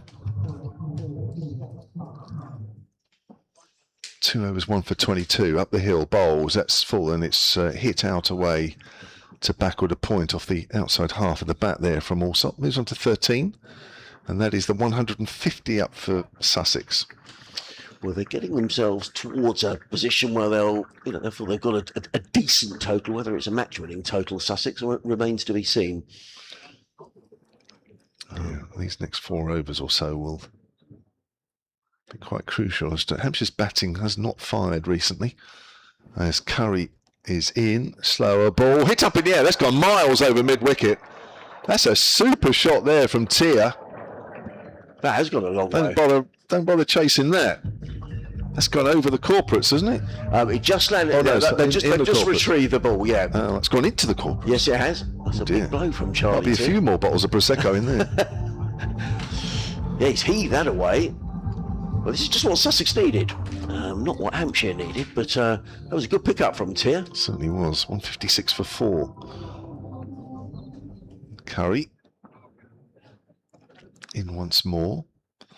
Bowls, quicker ball, flicked away. This could be caught. No, it's gone in between 2 fielders. Has it gone over the rope? I think. Yeah, Hilton Cartwright signalled to the umpire. He said it's 6. Yep. That's a good pickup as well. It was Midland leggish. This is turning into an expensive over already. 3 balls gone. Tier striking it nicely on the leg side. 162 for 4. Curry's in again. Bowls. He's trying to whip that away. Gets wrapped on the pad. Curry still shouts for an LBW. The umpire signals a leg by. Curry puts his hands on his head. Yes, that's interesting, wasn't it? He was. Just see this again. It's close. It is close. It just depends on whether it hit the front or the back leg. I think if it's back leg, it's out. If it's flicked the front leg first. Just watching this again. I don't know. He certainly thought he wasn't very happy with it. Certainly worth a shout, that's for sure. Alsop drives, doesn't time it. The ball bounces away to extra cover where Vince fields. And that is... I thought that was the over. There's 1 more ball left of Scott Curry. I'm sure Scott Curry would have wished that was the last ball of the over. Yeah. 164 for 4. This over has gone for 15. Yes. So far. So the last couple of overs have been very productive for Sussex. Gone very well. Curry in then. Bowls to Tier. Tier drives, particularly full there from Curry. Doesn't want Tier picking that up again. And Tia will keep the strike at the end of that over. 17 gone, 3 to do. And Sussex are 165 for 4. On for 180 at least here, Adrian. Well, and that's the sort of total that you need here at Hove on these T20 matches.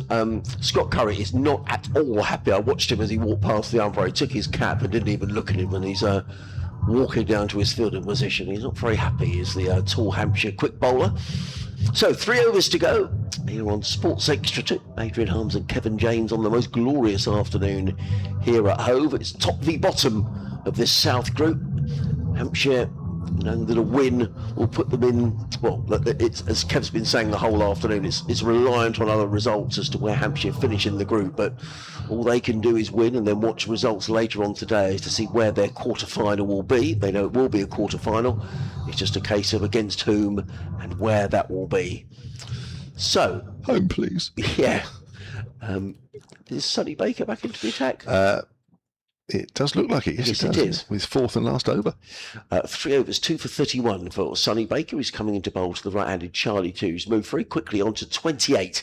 In comes Baker. Over the wicket bowls to Tia, who's beaten outside the off-stump. The ball rattles through into the gloves of Toby Albert, and there is no run. So this is Charlie Tia's 3rd consecutive appearance for Sussex in the T20. He didn't get to bat at Merchant Taylor's School on Friday against Middlesex. He did bat, though, at the Oval against Surrey in a heavy defeat for Sussex when he was run out for just 2. I'm watching the replay of that last delivery. I tell you what, that's wide as well. Pretty close to a wide. Yeah. And I think I'm being kind. Here comes Baker over the wicket bowls. That looked like a full toss. And Tia rather misses out. The ball rattles through into the gloves. That was a quick delivery. I'm pretty certain that was a full toss. We'll see that again in a moment. Yes. And the ball, so 2 dot balls, which will please James Vince. Now, Hampshire just getting a bit of a move on here. I think they're just having a look at the time. The cut-off is 15:51 for the last over to start. We have had a couple of balls disappear out the park, to be fair. That does always use up more time as Baker is in bowls to Tia, who for the 3rd time in a row is beaten outside the off-stump. Good stuff, this from Sonny Baker, Kev. Yeah, the last one was the best one. Yeah, right up in the block hole, and Tom Alsop just comes down and has a word to Charlie Tia. He certainly teased that blue line on the outside the off stump. 5 minutes Hampshire have got to make sure they're ready to bowl that last over. The penalty otherwise is that they have to have an extra fielder inside the circle for the remaining time. In comes Baker. Running in 3 dot balls in this over, bowls to Tia, and that's a really quick delivery. That's hit Toby Albert in the chest. That was quick from Baker. And that's made Toby Albert wince behind the stumps. They've run a by, but it thumped into his chest. Let's just see this again. It's quite a high delivery. Yes, it was. So just the 1 run to come. Now, Baker's going to change the angle of attack to the left-handed Tom Alsop. But this is a quick over. But a good over as far as Hampshire are concerned. 165 for 4, just the 1 run coming off it so far. And that was a bye.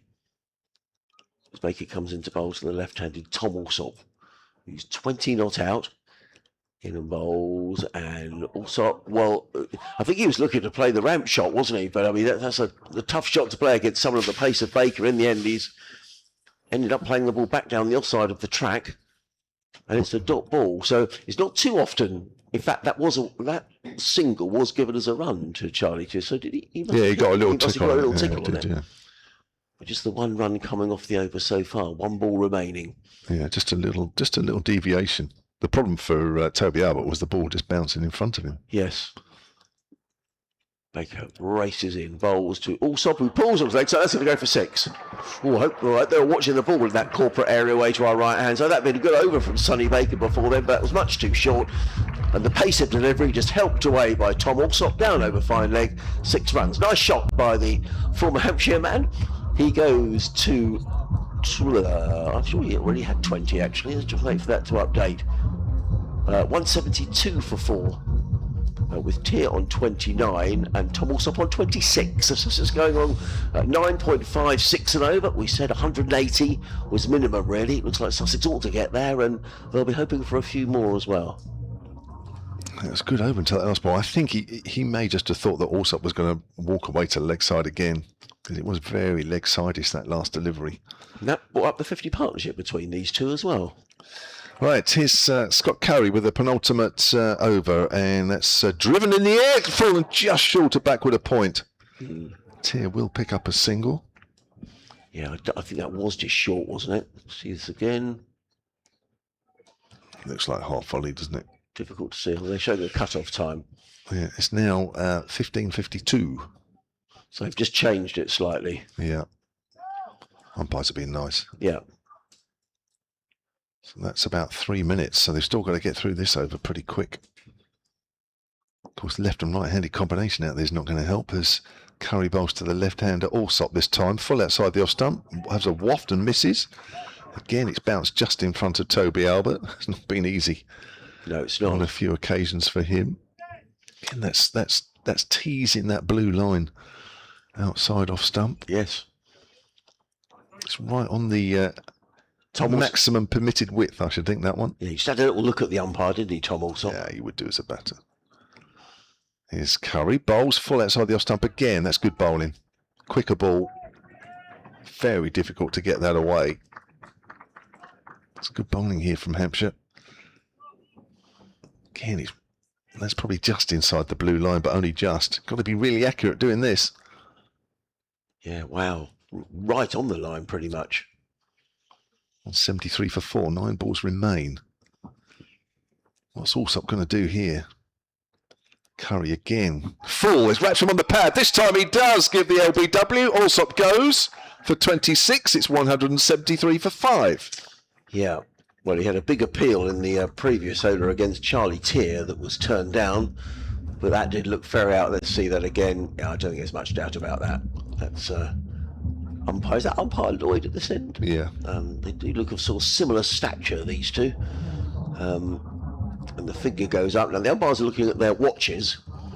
Well, they give him another minute or so. You'd have thought so. And the new man coming out for Sussex is going to be Tom Price. Second wicket for Scott Curry this afternoon takes him to 21 wickets for the tournament for 2026. Tom Price, the all-rounder, walking to the crease. He's a pretty reliable performer, isn't he, Scott Curry, in T20 cricket? 27 wickets last year. Yeah. I mean, he is a big wicket taker. He does bowl lots of changes of pace. Bowls cutters as well on the right wicket. It's actually quite difficult to get away. His economy rate this year is also better. Not only is he taking wickets, but his economy rate is down this year as well, so he's improving all the time. I said it was Tom Price. In fact, it's not. It's Jack Carson. In then to Carson. Carson gets a length ball, just works that up to mid-on. Easy single there. 174 for 5. 7 balls left in this Sussex innings. You would think Tier would be the one to look to bat most of those if he can. He's been striking the ball nicely. See the umpires having a word here to James Vince about the times. You know, I think he's pointing at the scoreboard. I think Hampshire might be to incur the extra fielder here, you know. I don't think James Vince is very happy about the decision, which he wouldn't be. No, he'd challenge absolutely everything. It's just explaining the umpire. Obviously, there's lots of conversations going on there. I don't think Vince is going to win this one. No. 15:52 it says on the board. 15:52 it is. So you lose a fielder. Yeah. Well, you don't lose it, but you lose one on the deep. So that's come from deep mid-wicket. So the shot's on over. Well, so it's extra cover, isn't it, for Tier? Who has looked to favour the leg side generally, so bringing one up on the offside is probably the right thing to do, as Curry's in. But short ball, slow ball bouncer. Tier's completely bamboozled by that, didn't know quite what to do, didn't play a shot at it in the end. End of Scott Curry's spell, 2 for 39, and Sussex going into the final over, 174 for 5. Well, that was a really good penultimate over, Kevin, because it's only cost Hampshire 2 runs. So having been had that big LBW decision turned down in the previous over, Scott Curry, he responded with a very good over, just going for 2 runs. So 1 over to go, and we were saying a little earlier on, Sussex looked as if they were on for 180 at least, and maybe power to add as well. Well, 174 for 5. It's a good score, whether it's a match-winning score. I still think Sussex could be a 15 or 20 short here. Well, I mean, that is a terrific penultimate over. It is. If Hampshire can back this up with a almost as good last over, then I think that does make a difference. Yes, definitely. Well, now I think Hampshire are taking their time here because they're already out of. They've already got to have this additional fielder. I remember James is saying, "Well, we're over time now." So I wouldn't put it past James Winston to do this deliberately. Really, just say, Yes. "Well, okay, you've already penalised us, so now we'll just slow the game down Yes. and we'll play it our way, yeah, our pace." While we're waiting, Paul Williams emailed me earlier actually and said, "Shouldn't all games have started at the same time today?" well, I agree. more. I agree with you, Paul. I think it's an advantage to sides. Maybe. Well, it must be an advantage that you know what you've got to do. Especially in the Surrey Essex case Yes. this evening. I mean, that's ridiculous. Yes, and it brings a bit of jeopardy into it as well. I think it makes it exciting for everybody, for spectators. We know what's going on in the other game. What do we need to do? But Surrey will know exactly what they've got to do. Well, we waited 2 minutes for this next over to start. Yeah. Oh, dear. And it's going to be Wood comes in, bowls to Jack Carson, who plays it. Have I taken your over here, Kevin? Did I? No, it's yours. No, it's all right. Okay. It's yours. So Carson picks up a single, the Sussex 50-over skipper for this year, Jack Carson. That competition getting underway in a week or so's time.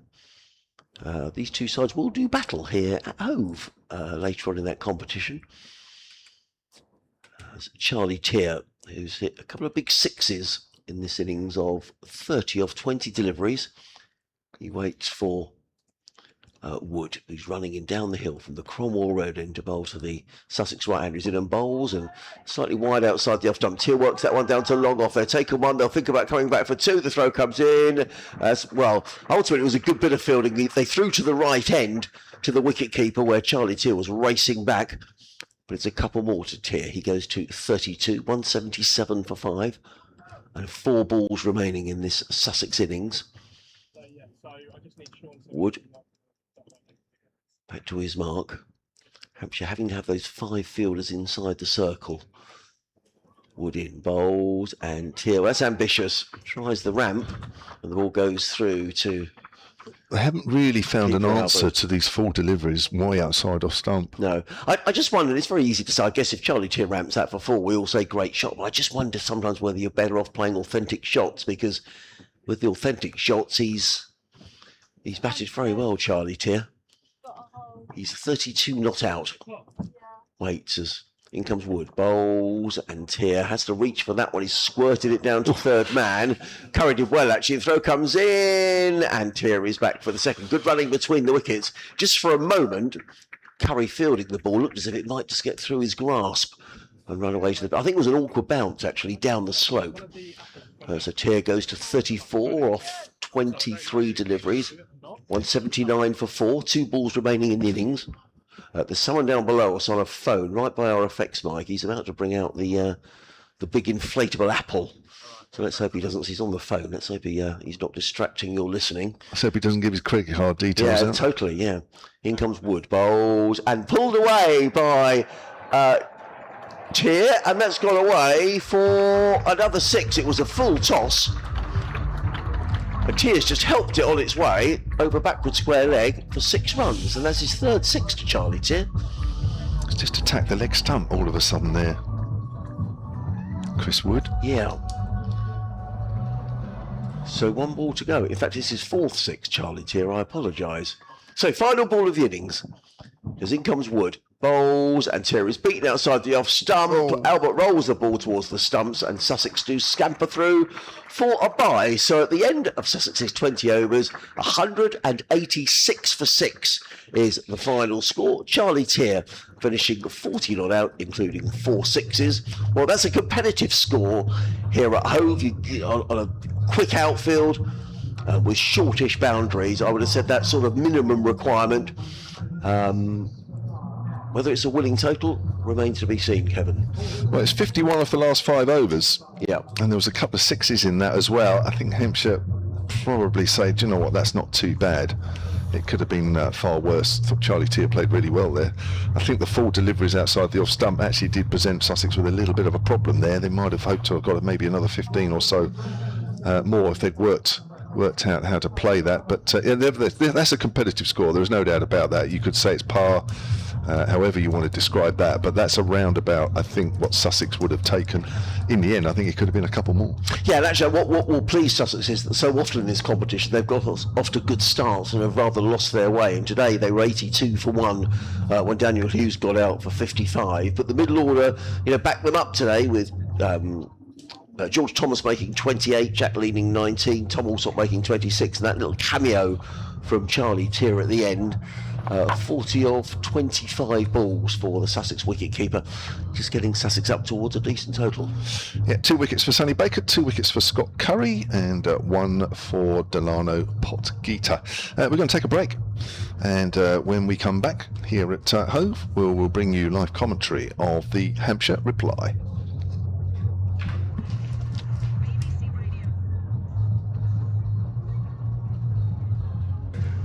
So that's the continuing our conversation online here on Sports Extra on BBC Radio Sussex and Sports Extra 2. We're going to be chatting away to the curator of the Sussex Cricket Museum about a new initiative that they're launching here at Hove, and we'll bring in Keith Ridge, who's the volunteer curator of the museum, just in a couple of moments' time. We'll just get Keith set up with his headphones, and we can have a natural way here. So, Keith Ridge, curator of the Sussex Cricket Museum, good to see you. Hello, Adrian. Yeah, good to see you. And I see the museum's open today. It looks like you've got lots of visitors. A good day for the museum? Yes, these games of an afternoon are far better than an evening game, where people are coming in, they want to come from work, they're in a hurry, they want their beer and their fish and chips. They haven't got time for the museum, whereas today they've got time to wander and they'll come into the museum. So, and we're talking to listeners, possibly across the world here, Keith, because we're on Sports Extra 2 on the BBC. Just tell us a little bit about the Sussex Cricket Museum and the amount of volunteers you have and how it all operates. Yes, well, we've been in the existing position in the under the Spenkarma pavilion now for about 10 years. We've got coverage of the history of the Sussex cricket, right from the early days, from Ranji and Fry, right through to the modern era, when we won the championship in 2003. And as you know, there's some interesting new exhibitions. George Cox Sr., who took 100 years ago 17 for 103 in his 52nd year. And we've got an exhibition on John Wisden, whose bicentenary we will be celebrating in September, when we're hoping that we can do something similar to other grounds by turning the ground yellow. And we should say John Wisden with a connection to Sussex, of course. Played for Sussex, played for England, was born in Brighton, in Crown Street. So yes, a very local boy. No other county can match what we can do for John Wisden. Wonderful. And for anybody who's listening around Sussex, the museum is staffed by volunteers. And before we talk about the reason that you're here today, is I know you're always looking for new volunteers and with all sorts of new skills as well. That's right, yes. And last time I was in, before I got back to the museum, we had a volunteer approach us, emailed in, and he's been really helpful on IT. So that's actually worked very well. Can he come and help me? I need help. I constantly need help with IT. Well, he lives up your way. Right. Well, I think I'm the most useless man in the world on IT. Also, Adrian, I'd just like to say thanks very much. Adrian is one of our new ambassadors I'm for delighted. the museum. Yeah. And we're really pleased to have you on board, Adrian, for all that you do. We've got 2 ambassadors. The other one is Izzy Duncan, who you probably know quite well. Yes. She's done a podcast with us, and we're really pleased to have people on board that are promoting the museum for us. Great. Well, we're happy to do that. And I have to say as well, one of the things we get from the museum as well, every match we get a cake cooked by the lovely Margaret, who that comes up here to the comedy box. So we're delighted with that. Margaret's on duty today. Yeah, I've seen her actually over in the museum. Yeah, I said hello to her, so that was nice to see. But you're here for a reason, Keith. Tell us what you're here to talk about today. Well, we're ahead of schedule with, you'll probably remember, I Spy books. Yes, I do. And very popular in long car journeys when you were a kid. Yep. The parents parents used to give the kids the I Spy book to keep them quiet, and usually after a few miles they got bored with that and started, how long is it going to be before we get there, Dad? But one of our volunteers, Norman Epps, who I think you've met in Yes. the past, I'm going to appoint him as our Chief Marketing Officer now, because he found an old I Spy book only about 5 or 6 weeks ago, and he came in and he saw me and he said, Keith, what about doing one of these for the ground and the museum? Now, we were lacking a quiz in the museum, and we had a look, and we've got a friend who we found sitting. He came in one day after 4 and sat in the shark stand, Paul Eads, and he's really helped us. He's a graphic designer, and he's really keen on helping the museum. He doesn't charge us anything. He has done some wonderful drawings in this booklet. You'll see things around the ground, various pictures. I won't go through them in too much detail because we'd like people to buy them. And there's a museum section as well, so we're trying to push people into the museum to come and see what we've got. And for each of the items that there are, you score points.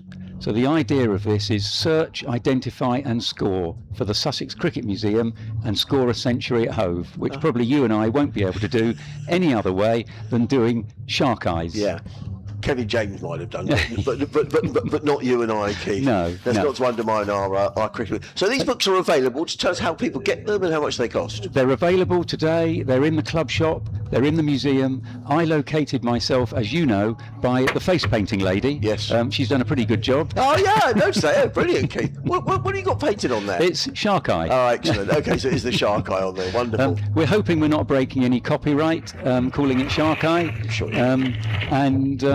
We've got a couple of, at the back of the book, you can spot the various umpires signals. Yeah. So I think this is, we're saying it's for anybody from 5 to 95 can complete this.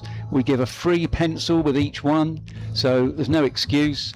And at the back of the book, you've got a couple of pages for autographs. Wonderful. So I even sold 1 or 2 to Tamal Mills's children. Oh, today. how lovely. So, Well, certainly today's a good day to get autographs because it is family day here It at is. Hove today. And I Yes. know the players Yep. will be around to collect autographs. And briefly, Keith, because I think we're going to start fairly soon. Obviously, the 50 over competition is coming up here. There's 3 games here at Hove and Yep. down at Arundel as Correct. well. Will the books be available at those games? They will be, most definitely. Probably blast games are not ideal for doing this, but if you've got a whole day, you Yes. can wander around and pick up the pieces and score a century at Hove. And we're particularly grateful to, as I say, Norman Epps and Paul Eads for helping us with this. And I think you'll agree, the drawings inside are absolutely brilliant. And on the back, we've got an advert for our latest badges. Wonderful. And next Saturday, we'll be at Brightling. Right, and that's with an exhibition from The roadshow, we'll be looking at the Bus Brothers Wonderful. and Ralph, who were all born in or around Brightling. Wonderful stuff. Well, Keith, we're going to let you go because I can see the umpires are making their way Lovely. out, and we'll be shortly be joining our colleagues from BBC Radio. So, but thank you so much for coming up. That's Keith Ridge, who's the curator of the Sussex Cricket Museum. And if you're ever coming to the ground here at Hove, come and say hello to Keith and his wonderful volunteers here at the ground.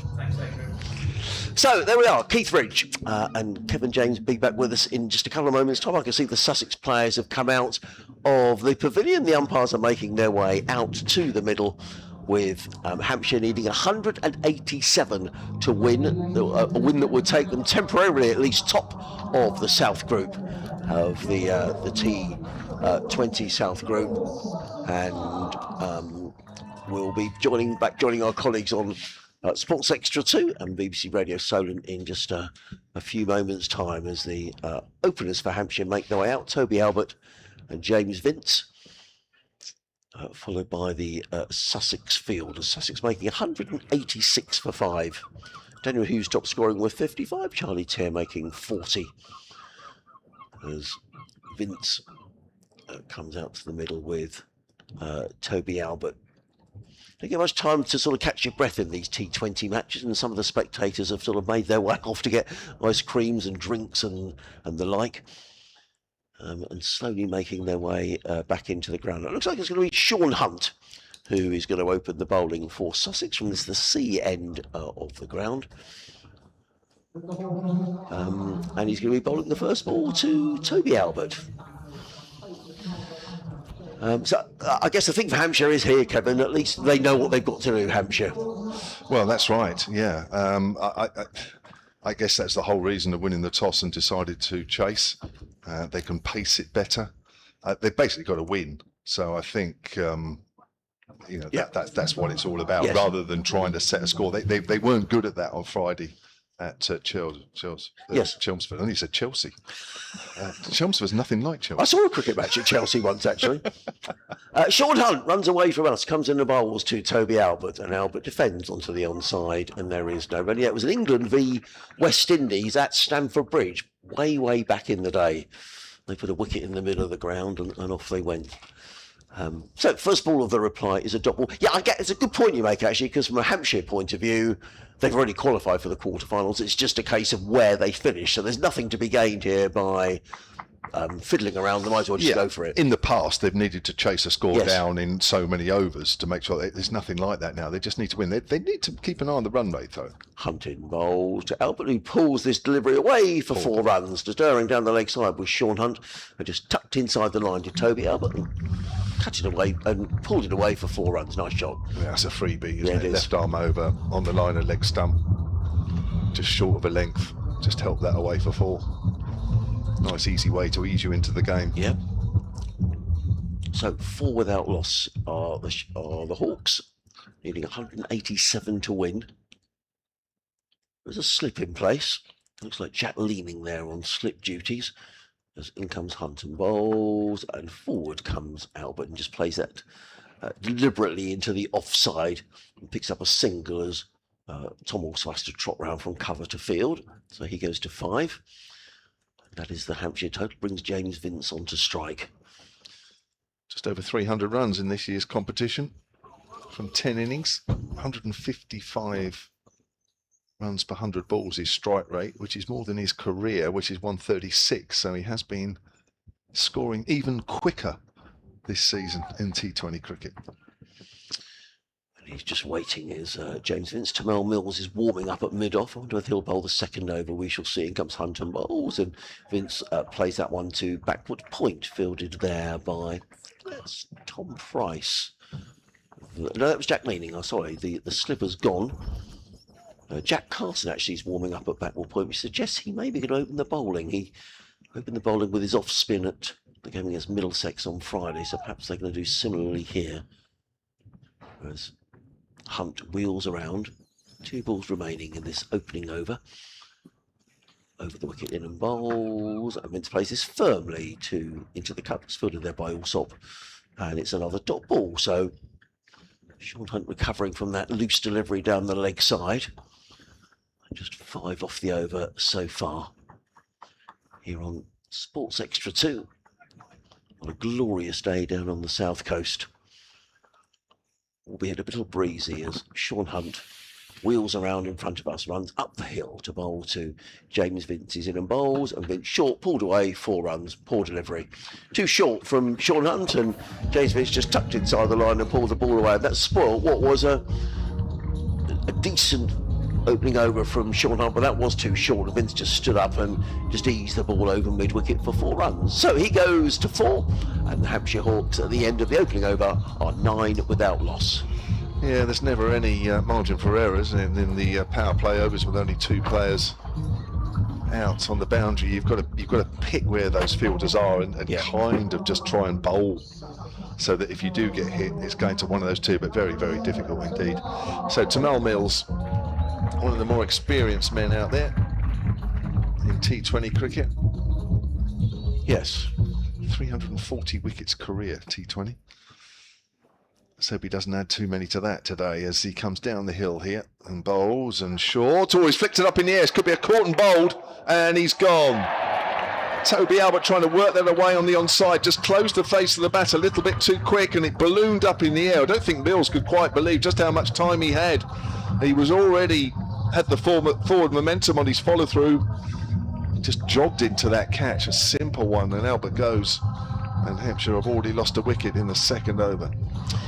Yeah, he had so much time. He was able to come down and take the catch back. Charlie Shearer initially was racing up as if he was going to take the catch, but Tamel Mills came down in the end, took a simple catch, and the first wicket goes down I was speculating who might open the bowling from that top end. I mean, Jack Carson was certainly warming up, but it's the skipper who's taken that second over and immediately gets the breakthrough. So Joe Weatherly walks to the crease, Hampshire's top run scorer in this year's competition, 349 runs. He's striking at 147 per 100. Again, better than his overall career strike rate, which is 131. It's going to need another solid innings from Joe Weatherly. He's produced a few of those this year at the top of the order, and walking to the crease a little earlier than he would have liked, the team would have liked. Yeah. 9 for 1. I think he also just bounced a little bit on Toby Albert, just looking back at the replays. I think he's trying to flick that away on the leg side. Yes, he turned the face of the bat a little too quickly, but I also think it just bounced on him a little higher than he thought. So, Joe Weatherly, there's a slip in for him. That's Jack leaning. That's Mills bowls on the line of middle and leg, work to mid-wicket. Like Joe Weatherly didn't quite pick that up initially. That would have been his sighter. Just noticed in the test match at Lords, England already 2 wickets down, 23 for 2. Still needing another 434 to beat India. So that looks well, not a lost cause, but it's going to take some doing. Hopefully Maya Boucher isn't one of those. I fear she might be. Let's have a look. She is. Yeah. 4-2. Yeah. And Beaumont. Tony Beaumont in our last innings, international cricket. First baller. Yeah. That hits Weatherly on the pad. They'll jog through for a leg bye. 10 for 1 here at Hove. In the other game that we're keeping a note of, we can't keep a note from, this is from a Hampshire point of view, of the Essex game, because that doesn't start until 6:30 tonight. But what may affect who Hampshire play in one of the other groups. Glamorgan made 235 for 7, Gloucestershire 32 without loss in the third. Quite a high scoring game. Is that at Cheltenham? It feels like it's about Cheltenham festival time, doesn't it? No, it's at Bristol. Is it? Yeah. Interesting. Just taking his time here, James Vince. Has a look around the field. Now, Jamal Mills comes in down the hill, runs towards us and bowls, comes back at Vince, takes the bottom hand off the bat as he works it away on the leg side for a single. Bit of pace here from Mills. Yeah. These two would have faced each other a few times down the years, Kevin. Well, they're on the same side at Southern Brave as well Yes. for a while. Umpire's just having a look at Mills's follow through as well here. Being T20 cricket, I suppose by the time you get warned and you're virtually through your spell, but definitely the umpires had a look. Weatherly back on strike. Hampshire 11 for 1, needing 187 for victory here. Sussex looking to make it 2 from 2, as there's a flick away on the leg side from Joe Weatherly. That's gone high up in the stand away to our left. It's gone about 10 rows, 12, 15 rows back. That's Joe Weatherly's shot there. Just puts his foot down the pitch and hits across the line. Really good, solid, firm strike. That's gone a long way back. It's probably gone, at least 15. Good shot, Joe Weatherly moves. Well, that's his first scoring shot there. Oh, didn't he got a single early on? Oh no, he got wrapped on the pad, didn't he? That was beautifully timed. He was, wasn't he? He does play that shot well. That's, every batter needs one shot in T20 that you can rely on. That's Joe Weatherly's shot that he time and time again that he pulls out. Slip's being taken out and moved more to a short third man. Jack leaning. Mills in again. To Weatherly, short. Weatherly cuts it away off the back foot. Plays that nicely. That should run away for 4 runs. Shorter from Mills. Weatherly on his toes.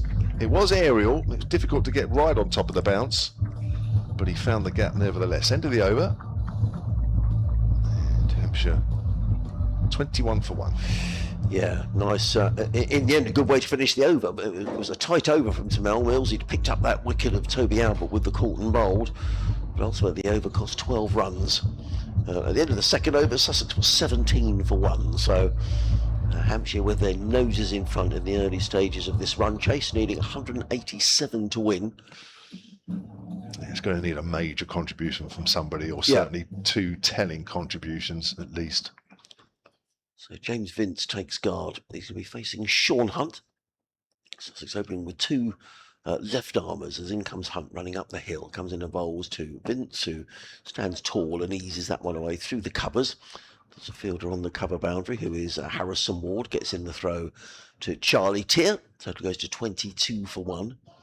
Weatherly on 10, Vince on 6.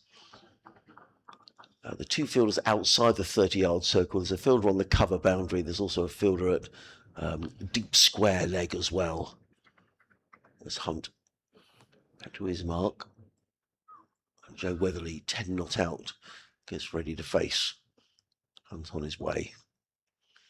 Running away from us in and bowls, and Weatherly clips that one away down towards by leg. They've taken one, they'll think about two as the throat needs to get a bit of a move on here. That's a good bit of fielding actually down there. I think that's Tom Price. It was quick. He was very quickly in from the square leg boundary and got in a good throw as well. It might have been George Thomas actually. Wait for him to turn around, but it was a good bit of fielding and he just had to get the afterburners on, did Weatherly, to get back for his second run. He goes to 12. Total to 24 for 1. Hunt. And in again. Bowls. And Weatherly again just tucks this one away through square leg and picks up another single. He goes to 13, 25 for 1 as the wind gusts around at Hove. You can probably hear the umbrellas flapping away just to our right-hand side. Bit breezy on the beach, wouldn't it? Yeah, it will be breezy. Yeah. Not a good day for having a lilo or something out at sea today. You have to be a bit careful when it's like this. In comes Hunt in and bowls, and Vince clips this to mid-wicket, picks up a single to Daniel Hughes, who comes to his right at mid-on and picks up a single. Doze off and you find yourself out by Yeah, those wind turbines. That's right, yeah. 26 for 1. Weatherly on 13, Vince on 7. How far are they out of shore? Because you can see them Great from question. the beach, Yeah, you can't can see. Yeah, you can see them. Yeah. Spoils the view a little Yeah. bit, but I mean, they're quite a long way in the distance. I should imagine they're Yeah, I think good you could few swim. Yeah. miles, aren't they? Well, in comes Hunt to bowl to Weatherly, and Weatherly is going to get 4 runs here. Now, it was a slightly involuntary shot. I mean, there wasn't a slip in place, and he's run that one down to third man. I may be doing Joe Weatherly a disservice. I'm not entirely sure he was in control. Well, It was angled across him, yes, wasn't it was. He's worked it away down to the boundary. There wasn't a chance in any way. He picks up a boundary, goes to 17, does Weatherly, after 7 deliveries, and Hampshire to 30 for 1 in the third over of the innings. Final ball of the over, running away from us to bowl to Weatherly. He's in and bowls, and Weatherly tucks this onto the leg side, and they go through for a comfortable single, fielded there by Tom Price. End of the over, 31 for 1. Hampshire, Weatherly on 18, Vince on 7. At the same stage, just for comparison purposes, Sussex were 28 for 1. So really not to choose, no, I should choose between the two sides. That's a good day for watching cricket. It's not a bad crowd, actually. Yeah, it's better than I thought it was going to be. Yeah, it's Sunday afternoon near the coast. Ideal, isn't it? It's funny, isn't it? I having been here, 3 weeks or so ago for the 4-day game, the weather was mixed. We did have a couple of really nice days, but a couple that were sort of... Yeah. Well, there was a lot of sea fret around, wasn't there, and cloud. But Oh, that's right. I remember thinking, my wife came down for a couple of days, and we were just saying, I said, look, when I give all this up, whenever that is, that I'd still come down here for the odd day and just, by the coast and just soak it up. Mills bowls, and that's played into the ground by Weatherly, called through for a single by Vince. Tier attempts to throw the stumps down. His cap comes off and starts blowing across the outfield as he does so. Yeah, I'd still come. This is one of the venues I think I'd come for a day out. It's not too far away. Was it an hour and a half, hour and 3/4? Did you still like playing here, Kevin? Well, obviously it's different when you're playing. Yeah. I'm not saying it's always enjoyable. Yeah. I know. I enjoyed it because, I mean, you never thought about, it feels. I always feel when you come down here, you feel like you're on holiday, even though you're working. I'm not sure I quite felt like that as a player. I certainly have since I've commentated. It's just a nice spot, isn't it? It's just where it is. And we get a great view here as well. Yeah, we do. It's good. It's a good media centre. It's got air conditioning, which is absolutely ideal. Yeah. So from all that point of view, it's good. But yeah, I had a mixed time here. for sure. 31 for 1. Mills bowls. Vince plays and misses outside the off stump. Bit of a tennis ball bounce there. It off was. The pitch, that one. You'd have, I mean, Sussex would have some quick bowlers back in your day. You'd have faced some quicks down here. Well, I'm in my sure. very, very early days when I was at Middlesex before I joined Hampshire, obviously Imran Khan, the only time I was ever going to face him was in the old Sunday League, and it was at Hastings. But it rained, and I remember thinking, actually, I don't mind that too much. Yeah, I was actually quite happy with that because the thought of facing him wasn't particularly thrilling. Not at an age of about 19, 18. But of course, that's no longer there now. Hastings. No, it's not. It's a shopping centre or a car park. Yeah. Here's Mills. That's whipped away on the leg side, but only a single. 33 for 1. Vince moves on to 8. Gartharu, I think I faced here. He'd have been Once quick. or twice. Yeah, he was. Well, actually, I know. Fair enough. I faced Gartharu at Horsham. Right. Okay. Actually, did I face him here? I must have done. Tony Piger, obviously the late Tony Piger. Yeah. Coming down the hill. When he got it right, he could be quite interesting. I'm not sure that. Oh, Adrian Jones. Remember Right. him? Yes, I do. Yes. He used to come running, roaring down the hill before he went to Somerset. Here's Mills again then, bowling to Weatherly this time. Bowls, Weatherly push drive out towards extra cover, no run. Good over this. End of the over. Oh, it's not the end of the over, 2 more balls left. So yeah, I'm just trying to think who else would have been bowling in those days. I'd have to look it up. I can't think of anybody who was, apart from super Miriam quick. Khan, apart from Miriam Khan's Gartharu's. Yeah. Piger less so really. And would it have always Not been- anybody I lost sleep over. And was it a bit anyway. always coming down the hill as well? I just wonder if it makes you bowl with just the momentum of Oh running yeah, down I hated the hill. it. I hated it. Right, you hated bowling from that. I hate bowling down the hill. Yeah, no, it was a nightmare. Malcolm Marshall, the late Malcolm Marshall, used to struggle coming down the hill. Yeah. Always bowled no balls. Here's Mills, who's played into a pad there by Weatherly, called through by Vince. Bit of football there from the fielder coming in. 34 for 1, coming towards the end of the 4th over. Yeah, good over so far. Just the 3 runs coming off of It it. is, yeah, quiet over. I suspect that probably Jamal Mills will bowl 2 and then he'll save himself for 2 more. Other bowlers for Sussex today, Jack Carson, Danny Briggs. I'm sure will bowl his 4 overs. Yeah. Who's the guy I see? I think he still works on the hospitality side. Is it Ian Waring? Yes. He's still here, isn't he? He Yes. played the odd game, didn't he? And I still see him here. That's a push to quick single to extra cover. Vince dives in. Throw misses the stumps. That'd have been close. Just watch this again on the replay. Vince pushes it, goes straight away, and dives. Oh, that would have been close, that one. He's flat out there, Vince. That's the end of over. Good over there from Timon Mills. Put the pressure there on the batters, Yes. hence why that risky single was taken at the end, 35 for 1. It was always known as Eddie Waring, obviously, and I still say Eddie now. Say, all right, Eddie. Yeah, I think he is in charge of all matters around the ground. He came in earlier on actually just to check that the amazing how he's still here. just to check the air conditioning was working. Eddie Waring. You have to be a certain age to. Yes, know you do. Yeah. At the same stage, Sussex were 41 for 1. So Hampshire 35 runs. A good over from Smell Mills, just conceding the 4 runs. And now it is going to be Tom Price, who's going to bowl the next over for Sussex up the hill. He's going to be bowling to the right-handed James Vince, who is 9 not out. 35 for 1. Hampshire needing 187 to win. As in comes Price, running into bowl to Vince, and Vince plays firmly but straight to short extra cover, fielded there by Tom also on his hands and knees, and there is no run. So the required run rate 9.6 and over. Yeah. I wonder what sort of Vince is out there at the moment, whether it's the taking on all the responsibilities Vince, or one that wants to be a little bit more flamboyant. It'll be interesting to see. I'm just wondering if that early wicket and the fact that Hampshire really desperately want to win, we might see a different side to him here. Price up the hill bowls, and Vince has hit that straight to mid-on, and the catch is taken by Daniel Hughes. Wicket goes down. Vince can't believe it. He stands and looks, and James Vince has gone, and that's a big wicket for Sussex. Tom Price into the attack, has picked up the wicket. He drilled the ball straight to Daniel Hughes, who took the catch over his head, and Vince has gone. Well, that is a Hampshire lose their massive second wicket. I think why he's so disappointed there was the ball was short, and I think all he thought he would do is off the back foot just hit it over the top of mid on, and there would be absolutely no problem.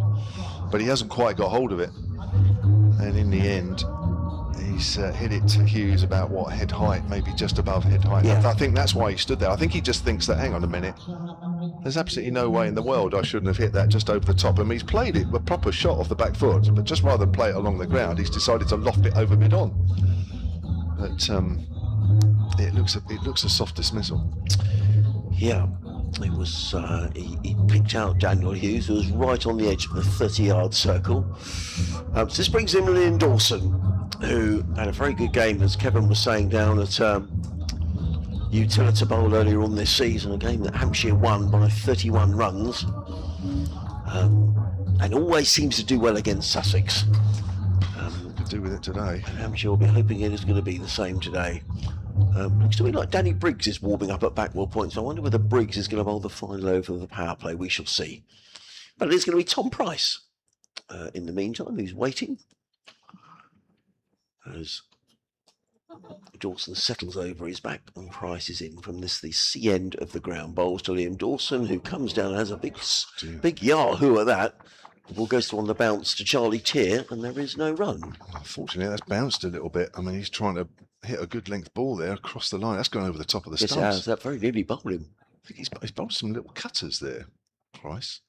Just came back a fraction at Dawson, but nevertheless, it's a risky one first up. Dawson has been pushed up the order once or twice in T20 cricket this season. Comes Price again, bowls, and Dawson clips this to a wide-ish mid-on. Daniel Hughes trots round to field. Just the one run. So a good over so far from Tom Price. Just the one run conceded in the wicket of James Vince. And Sussex having a good power play here, actually. Yeah, those 2 wickets have really set Hampshire back, and of course their confidence in the batting recently hasn't been that great. He did bat 4 in the game against Yorkshire, which Hampshire won in the end. Weatherly's still there on 20, and comes Price bowls, and Weatherly tucks that through square leg. Now they've taken one. There might well be 2 here. There is 2. That was a well played shot. Jack casting quickly from the mid wicket boundary. I did say it's difficult sometimes to run a 2 here at Hove, but that's if you play the shot with enough pace, and the ball rolled over the square, and it just gave them enough time to come back to pick up the second run, despite Carson coming in very quickly to complete the fielding. So 2 to Weatherly, he goes to 22 off 12, 38 for 2. Hampshire. Price, final ball of his opening over. In and bowls, and Weatherly plays that away. That's going to be 4 runs. Wide outside the off stump, no third man, and the ball races away for 4. So a good end to the over for Hampshire, picking 6 runs off the final 2 balls of the over. It's the end of the 5th over here of this Hampshire reply. They are 42 for 2 at the end of the 5th, and at the end of the 5th, Sussex were 56 for 1. So Sussex, at the moment, in the ascendancy. So just to repeat the equation, really, Hampshire have, as they have done for the last couple of games or so, guaranteed a quarter-final tie. What they aren't able to do at the moment is get themselves over a line, or over the line, to give themselves a home quarter-final tie. And it's been hard work. They've lost 3 of the last 4. They've lost their last 2. I think another reason as well, losing those 2 early wickets, they went very hard at it on Friday night at Essex, and it didn't work at all. And I'm just wondering if this is, maybe another hangover where, having lost those wickets, they have to be a little bit careful and not go too mad. Albert's gone. Vince has gone. So Sean Hunter's switched ends here, Kevin. Yeah, left arm over, coming down the hill. Bowls to Dawson. Dawson goes over the top. Nice shot over mid-off. That's bouncing away, even though it's running up the hill. Will it go all the way to the rope? Not quite. It's good fielding. Just pulled back right at the last minute by Daniel Hughes. Good bit of fielding. Yeah. Little surprised that Sean's bowling the final over of the power play. I mean, I'm not sure he's done this before. I saw Danny Briggs warming up. So he bowled. He's bowled 2 overs so far, Sean Hunt. Down the hill again, bowls. It's worked away on the onside by Weatherly. Finds the mid-wicket, and there is no run. Weatherly's 26 from 14. Yeah. I must admit, he's got there quite quickly. Actually. Yes, he has. Yeah. But he is the Hampshire man in form with the top run scorer so far this season for the Hawks. Over 370 runs now. He's just looking at that shorter leg side boundary as well. Hunting again, bowls, and whether he gets wrapped on the pad. Dawson's a couple of paces down the wicket, sent back. So Hampshire sits second in the group currently. Surrey top the group, the South group, but on a better run rate. Sussex, if they win today, Middlesex lose, they will finish second from bottom. Yeah, it's been a disappointing campaign for Sussex, but they can finish with a couple of wins. It will take them into the 50-over competition with a, in good heart. Hunt again. A rangy run in as Weatherly cuts that away off the front foot down towards squarish third man. Moves on to 27, 46 for 2. The run rate required by Hampshire, just under 10 and over from here on in. There's George Thomas down there, but his number's virtually obscured. I don't know what's about with George's shirt, or maybe the number's not very clear. But not as clear as the rest of the numbers on the other players' shirts. Good over so far, this from Sean Dunn. Yeah. Just the 4 runs conceded. Just England lost another wicket at Lord's, 31 for 3. An unlikely further 426 to win. Another day to go tomorrow as well. Yeah. Just taking his time here, Sean Hunt, with the next delivery. 2 balls left of the power play. Comes in and bowls. Dawson drives, finds point. It's going to be a relatively quiet power play. Yeah. Here, not helped by those 2 wickets in the 2nd and 5th overs. Yeah, I mean, Sussex had a very good power play. They finished 69 for 1 at the end of the first 6 overs. Yeah. And we won't learn the permutations and who's going where, who's at home, who's away until later on this evening, because a couple of games are starting at 6:30 as Dawson does find the gap at point. They should get 2. Throw will come in. No, they don't actually. Dawson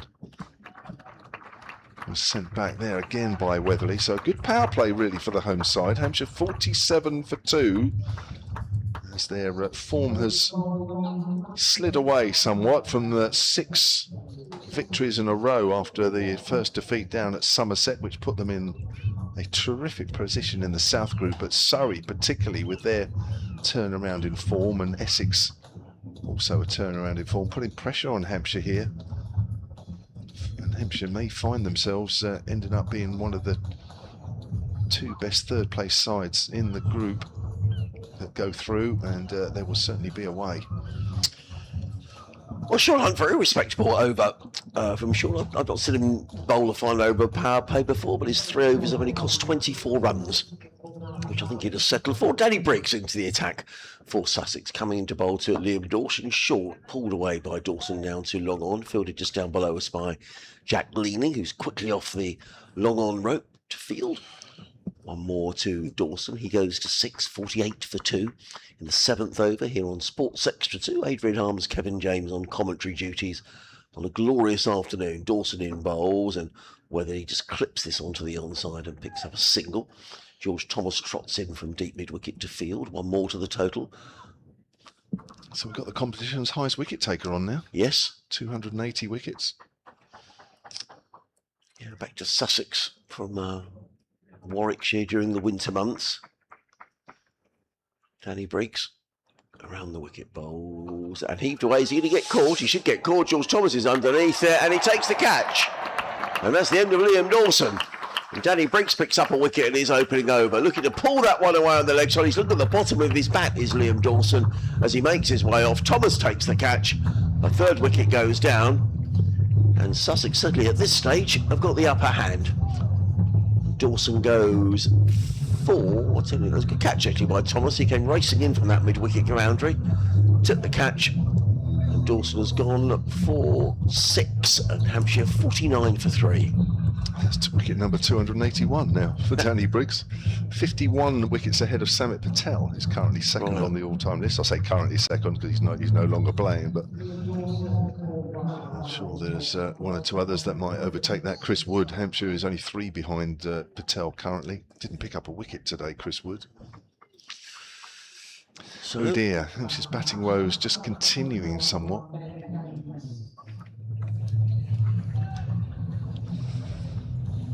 Just not quite getting it together here after seemingly being on top of their game for quite a while. Now, young Ben Mays, the 18-year-old, into the attack. Well, I guess Weatherly is still there for Hampshire, as you were saying, is the leading scorer in the competition this season. And Ben Mays to join him. He's going to be facing Danny Briggs in his first over. But the run rate required is up to 10 and over, 10.2 and over. Hampshire currently going along at 7.5 and over. As Briggs pauses, he's going to come into bowl to Mays. He's in and bowls, and Mays eases that away through the covers. They've taken, that could be 4 runs. That was more than an ease. That was beautifully played, actually. My word. There's a fielder out on the, sweeping on the cover boundary and a long off, and he picked his spot beautifully. And the ball raced away. Exquisite timing from Ben Mays. That's 4 runs. Lovely shot. The total goes to 53 for 3. Well, I don't like saying anything too early about this guy, but this guy's a serious player and will be a serious player very soon. Briggs bowls, Mays defends down the offside of the track, no run. He's a Hampshire boy, Kevin. Yeah, most certainly. Yeah, 29 of 14 in the game against Essex at Chelmsford, 47 not out in the last game against Middlesex. Briggs For that. in and bowls, and a reverse sweep from Mays. Allowed appeal from Danny Briggs, turned down by umpire Gould, I think that is at this end, or is it umpire Devlin? Either way, they look very similar. End of the over, 53 for 3, with Mays on 4, Weatherly on 28. That's a good shout. May just have been going down on the angle.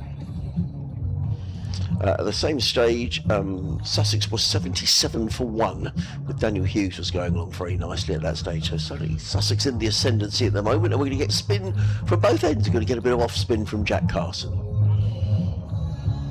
So Weatherly 28 from 17, Mays 4 from 3. 3 big batters already back in the hutch. Hasn't been quite the season Toby Albert was hoping for. Trying to back up with 630 last year. He keeps getting in and getting out, really. That's pulled away by Weatherly. Hammered away through square leg for 4. Smashes into the advertising boards in front of the pavilion. That wasn't a great start, was it, from Jack? That was too short, and with a relatively short leg side boundary, Weatherly able to pull that away for 4. Oh, very nicely the other night at against Middlesex, Jack Carson. Round the wicket to Weatherly. Bowls. Weatherly just works that into the gap on the leg side for a single. 54 for 3 in the 8th.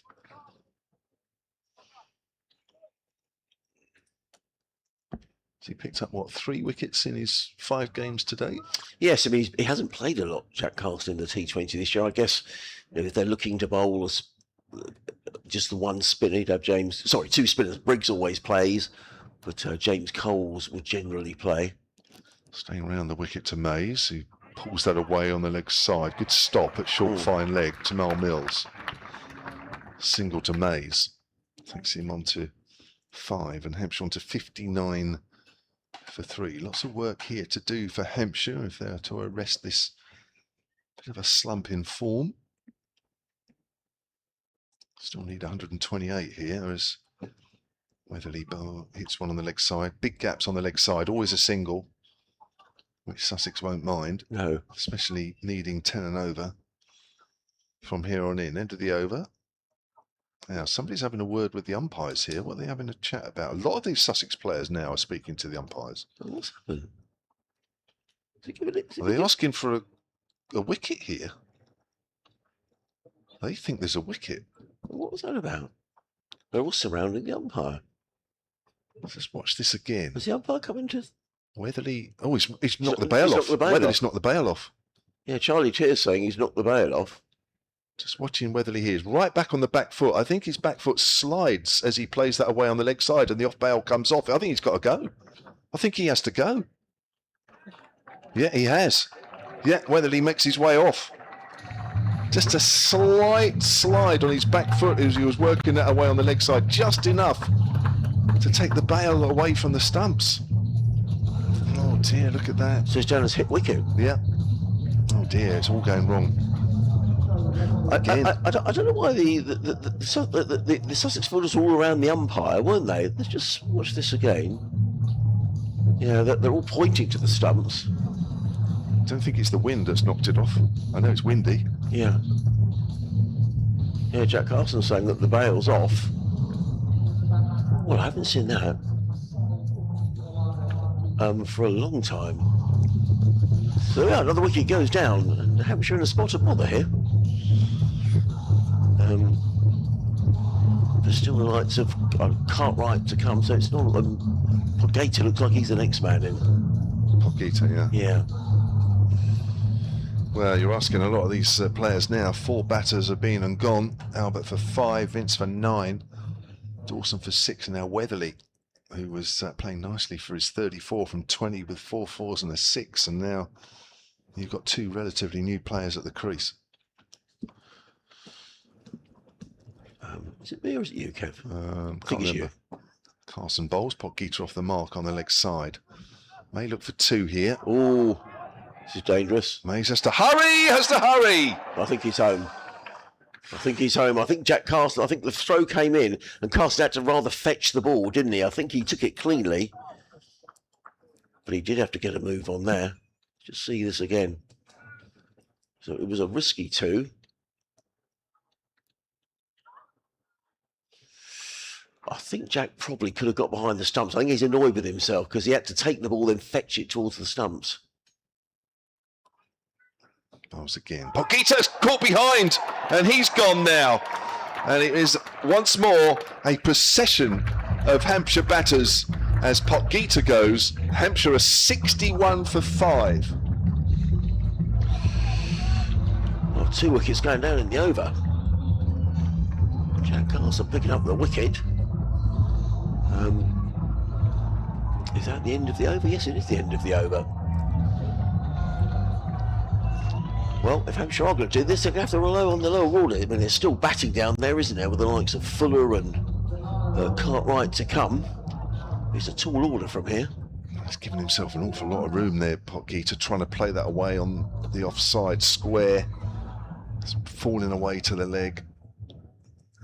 But, well, Hampshire's form, as I say, has just been horribly dropping away. Especially over the last couple of games. They've got an awful lot of work to do. How do they win the game from here? 61 for 5, needing 187. That was the end of the over. So that's the end of the 8th over. Thank goodness they were guaranteed a quarter-final place about 4 games ago. Well, God, because I tell you what, if this league was starting in the last 3 or 4 games, we'd be comfortably bottom. well, Sussex might be doing a bit better, but that's the way that's the way that it goes. Danny Briggs to bowl his 2nd over from the C end of the ground. His first over cost 6 runs. He picked up a wicket as well. Comes in and bowls and drilled down the ground by Ben Mays, who moves on to 6. And the total to 62 for 5. Danny Briggs, who picked up the wicket of Liam Dawson for 6. And just waits as Hilton Cartwright takes guard. The run rate required has gone up to 10.6 and over. Cartwright does a couple of knees bends and gets ready to face the next delivery from Briggs. Left arm around the wicket, is in and bowls, and Cartwright down the ground, hammering. That's gone for 6. Well, we didn't have a sighter, did he? He just danced down the wicket to Danny Briggs and just smashed it for 6. Well, at one stage, Hilton Cartwright was scoring at over 200 per 100 balls. It's dropped to 163 in the last few innings, but he is a tremendous striker of the ball as well as being a good fielder. I mean, he's been a great signing for Hampshire over the last couple of seasons. That's what he's capable of. 68 for 5. Danny Briggs has got a long off, but that was pretty much gun barrel straight from Cartwright. Briggs in again, bowls, and he's going to get more runs here. That's a thick under edge. It's racing down towards the 5-leg boundary. Sean Hunt is in hot pursuit. Overhauls the ball, but not before they've come back for a couple of runs. Let's just wait for the umpire's signal. Yes, I think that did come a bit of bat on there somewhere. 70 for 5. Well, they've lost 5 wickets, but still needing 10 plus and over. They can't really afford to hang around. No. Briggs. Oh, what's his run? He got halfway in and then didn't deliver the ball. Not entirely sure why. Perhaps he just lost his run up, Danny Briggs. But he's back in now. around the wicket bowl. Cartwright plays it onto the onside. They've taken one. I don't think they'll risk coming back for a second here because Leading's very quickly in from the long on boundary and Fields. One more to the total, 71 for 5. Cartwright on 9, Bays on 6. Here on BBC Sports Extra, Adrian Harms, Kevin James. As in comes Briggs, bowls. He pulls that one away onto the leg side. It's just going to be a single, fielded out there by George Thomas at deep mid wicket. One more to the total, 72 for 5. Mays goes to 7. Brings Cartwright back on strike. Best over that Hampshire have had for a little while. 11 off this over so far. Briggs. In and bowls. Hammers that late. That's 6 more. That's got many a mile. That's gone over mid wicket. That's disappeared probably into the... Oh, it's actually bounced back onto the playing surface. But 2 sixes conceded off the over. And Hilton Cartwright, 15 off 4 deliveries. And that'll cheer the Hampshire supporters. 15 off 4, 78 for 5 at the end of the 9th. At the same stage, Sussex were 87 for 2. Yeah, just short and leg side there from Danny Briggs. It wasn't that short, but Cartwright has really picked the length up very, very quickly indeed. 17 off the over. Yeah, I'm sure he'll be getting another one. Yes. Right, well, Hampshire need to keep doing pretty much the same from here on in. Maybe not quite as much needed, but pretty close to it. Carson from the Cromwell Road end, trying to sweep away Ben Mays. Big shout for an LBW. Not given by umpire Ben Debenham. That would be a leg by, unless there's an edge on that. No, there's an edge on that. Which perhaps is why it wasn't given. It was a decent shout. 79 for 5 then, Hampshire. Run rate exactly required exactly 10 and over. Yeah. Hampshire going on at the minute at 8.6. Still need 108. Here's Carson again. Reverse sweep there from Hilton Cartwright. He's got a top edge, but he's going to get away with it. And it's running down the hill at third man for 4. In fact, it's Ben, yeah, it's Hilton Cartwright, yeah. Well, Ben Mays does play that shot. He got out, actually, playing that shot on Friday. well, as you say, when you're chasing 10 and over, you've got to take the odd chance. But Cartwright, he's come out with real intent here, Kevin. First of all, he's drilled for 6. He's 19 off 5. Yeah. Oh, sorry, yeah, it's Cartwright facing. Now, he wasn't out reverse sweeping. It was Ben Mays that was out reverse sweeping on Friday. Now, these two won't hang around. They'll play shots. James Fuller, the only other one that's coming in next, he won't hang around either. But after that, could be hard work. As that's turned away on the leg side for a single. Hampshire really do need these two to not only get some momentum in the innings, but to stay together for a while. England 47 for 4 in the test match, so it looks like they're sliding to defeat at Lord's, and a heavy defeat as well against India. I wonder how many overs have been bowled today. They were trying to bowl 100 overs a day or something, weren't they? Oh, there's a slog sweep over mid-wicket. Lovely shot, Ben Mays. Oh, that's going for 6. Down on one knee, really hammered that away. 18 years of old, remember this guy. You can see him growing with every innings that he plays. He's hardly played any T20 cricket. It's only his 9th game, this. Made his debut in the quarterfinals at Durham last year. Wow. Hasn't played all the games here because he's been with England Lions, as that's turned away square on the leg side. This is only his 6th game of this year's competition, so he's played half. Well, it was 17 off the previous over. There's been 13 off this over so far, so Hampshire just getting a little bit of momentum here. 91 for 5. They came together when the score was 61, so they've already put on 30. Here's Carson, bowls. That's played away off the offside by Hilton Cartwright, and a fielder comes round. Good stop. Right on the boundary. Saved 4. 2 they get, and it's 93 for 5. So I reckon that's 15 off of that over. So exactly halfway through. At the same stage, it's about the same actually. In fact, I haven't made a note of it. 97. 97, thank you.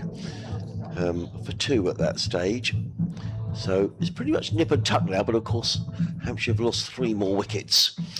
Tom Price is going to come back into the Sussex attack. Just to say that game you were talking about featuring Gloucestershire and Glamorgan, Gloucestershire in trouble in that game, 113 for 4, needing 123 in 9 overs.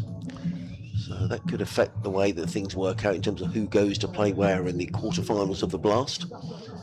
Finals day coming up next Saturday at Edgbaston.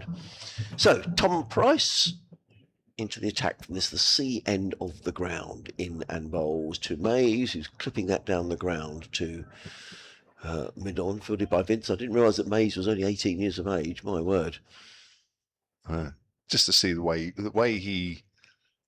his presence out in the middle, it's ridiculous, isn't it, for a man that's hardly played any first-class cricket, any proper one-day cricket, and yet he's come up through. He looks like he's bossing it already. Price. Mr. Bowl to Hilton Cartwright, who's 22 off of 7 in a bowls, and cracks that away through the covers, but it's only a single fielded out on the cover boundary by Tom Alsop. Gets in the throw, so 2 singles off the first 2 balls of the over. Just got to be a little bit careful with Tom Price. I mean, it is very much medium pace, but he's bowling a lot of cutters here, and you just think, one might just grip a little bit and one go up in the air. Jack Leaning claps his hands down below us as in comes Price and bowls. Oh my goodness me, that has gone absolutely miles from Mays. He's absolutely hauled that one away over cow corner. That's gone a long, long way for 6. Mays goes to... He was almost on one leg as he played that shot, but he's absolutely thrashed that away. He's a ridiculous talent. Wow. I mean, just the way, it's not just the fact that he scores 6s, because anybody can hit 6s and what have you, but just the way he's done that. I mean, it's just total disdain for the bowler. It's just a ridiculous shot, that. What bat leg up in the air as he plays it, fast bat speed. It's just unbelievable. It really is. You can't keep your eye off him. Born in Hampshire, Kevin? Yeah. Oh, yeah. He's all Hampshire. He's all Hampshire. Groups. Yeah, they've been talking about him for 2 or 3 years. Right.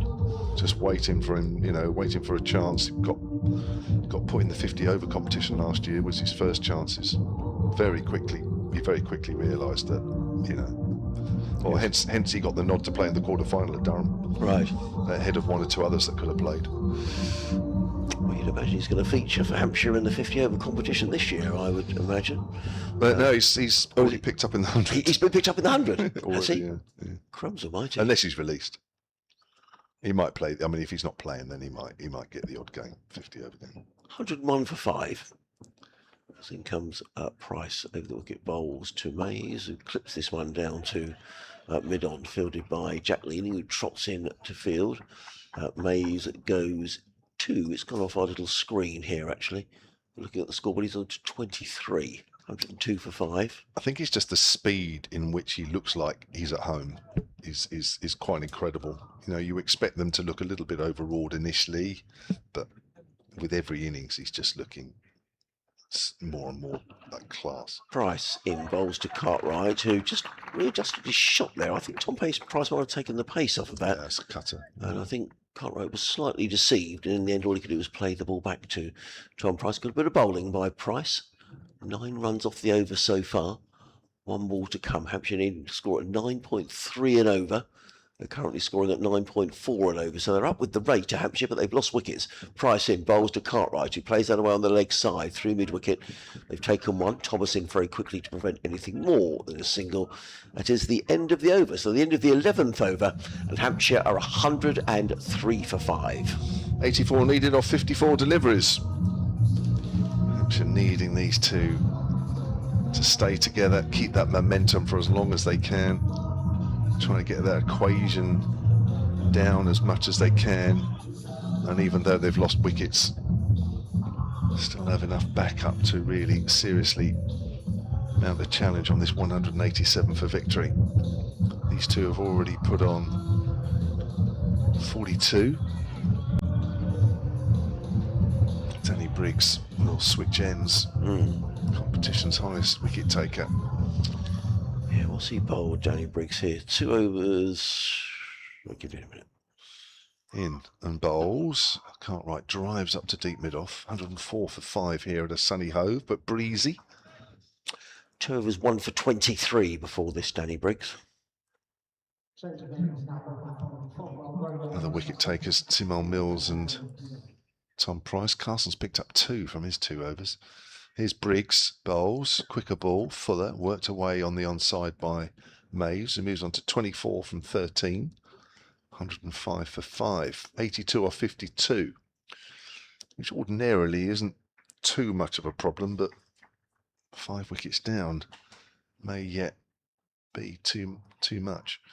As Briggs bowls. That's pulled away by Cartwright in the air. That's gone a long way up towards the dugouts. And that is 6. Again, Danny Briggs is picked up on the leg side by Cartwright, who's picking up the balls just short of a length very quickly indeed. Well, he's belted that away, see. That's quite a big hit up to that part of the ground. 31 from just 12 deliveries, Hilton Cartwright. 111 for 5. 76 off 51 now. I don't know whether Danny Briggs thinks that Cartwright's going to use his feet or whatever, but they're only just short of a length. Predictably, that's Fuller, and it's driven out towards extra cover. That's a good stop. I think that's Daniel Hughes there. Untaken, though. 112 for 5.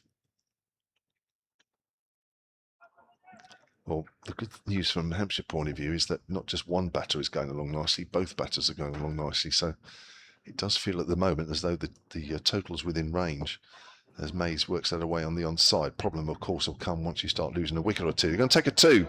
Cartwright will be home, even though he dives. Yeah. There's a lot of work there. Yeah, it was good running, wasn't it? Because Tom Alsop had to come in a long way from the mid-wicket boundary to field, and he's got himself a cleaning bill, Hilton Cartwright, but he's diving into his ground. Just bent over. I hope he's okay. Yeah. He's all right. 114 for 5. There's 73 runs to go from here. 49 balls to bowl as Briggs bowls. Mays works it on the onside. Always a single on the onside at the very least. Mays is on 27. Good over from Hampshire. Yes, it was. For Hampshire. It's 12 gone. 115 for 5. So 12 off the over. I just wonder, I mean, Sussex have only used the 5 bowlers so far. I guess the other bowler that Tamel Mills might turn to is Jack Leading with a little bit of his off spin. I saw Sean Hunt warming up, and I think that Sean Hunt is going to bowl the next over. The umpires are just having a natter about something or other. They're looking at the condition of the ball, but they've given it back to Sean Hunt, who's bowled 3 overs, no wicket for 24. So this game building to a good climax here on 5 Sports Extra 2. Adrian Harms and Kevin James as Sean Hunt, 3 overs, no wicket for 24, is going to bowl the next over, which is the 13th over of the innings, and he's going to be bowling it to Ben Mays, who's 27 off just 15 deliveries. As in comes Hunt and bowls, and Mays clips that away firmly through mid-wicket, so firmly that he goes very quickly to the fielder on the deep mid-wicket boundary, and it means it's just a single as the throw comes in from George Thomas. 116 for 5, Mays to 28. Sean Hunt only made his debut in the competition this year, didn't he? Right, there we go. And and I think he's done pretty well for he's had a bowler who's had so many injuries. Like I see John Morelli, the Sussex physio, is just running around the pitch. I'm not entirely sure why that is. As in comes Hunt and bowls. Oh, it's gone miles. That has gone absolutely miles. That's gone over the clock tower scoreboard, and that's out the ground from Hilton Cartwright. That's a lovely blow. He goes to 30. Just wait for that to come. He's down the leg side, but he's absolutely hammered that away over the scoreboard for 6 runs. Cartwright goes to 38 off just 14 deliveries, and all of a sudden the run rate required is down to 8.5 and over. Well, yeah, these two. I mean, the firepower's there for Hampshire. You know, that's why they've sort of done so well, because the middle order is such a powerful one. Still with James Fuller to come, who can hit it just as far.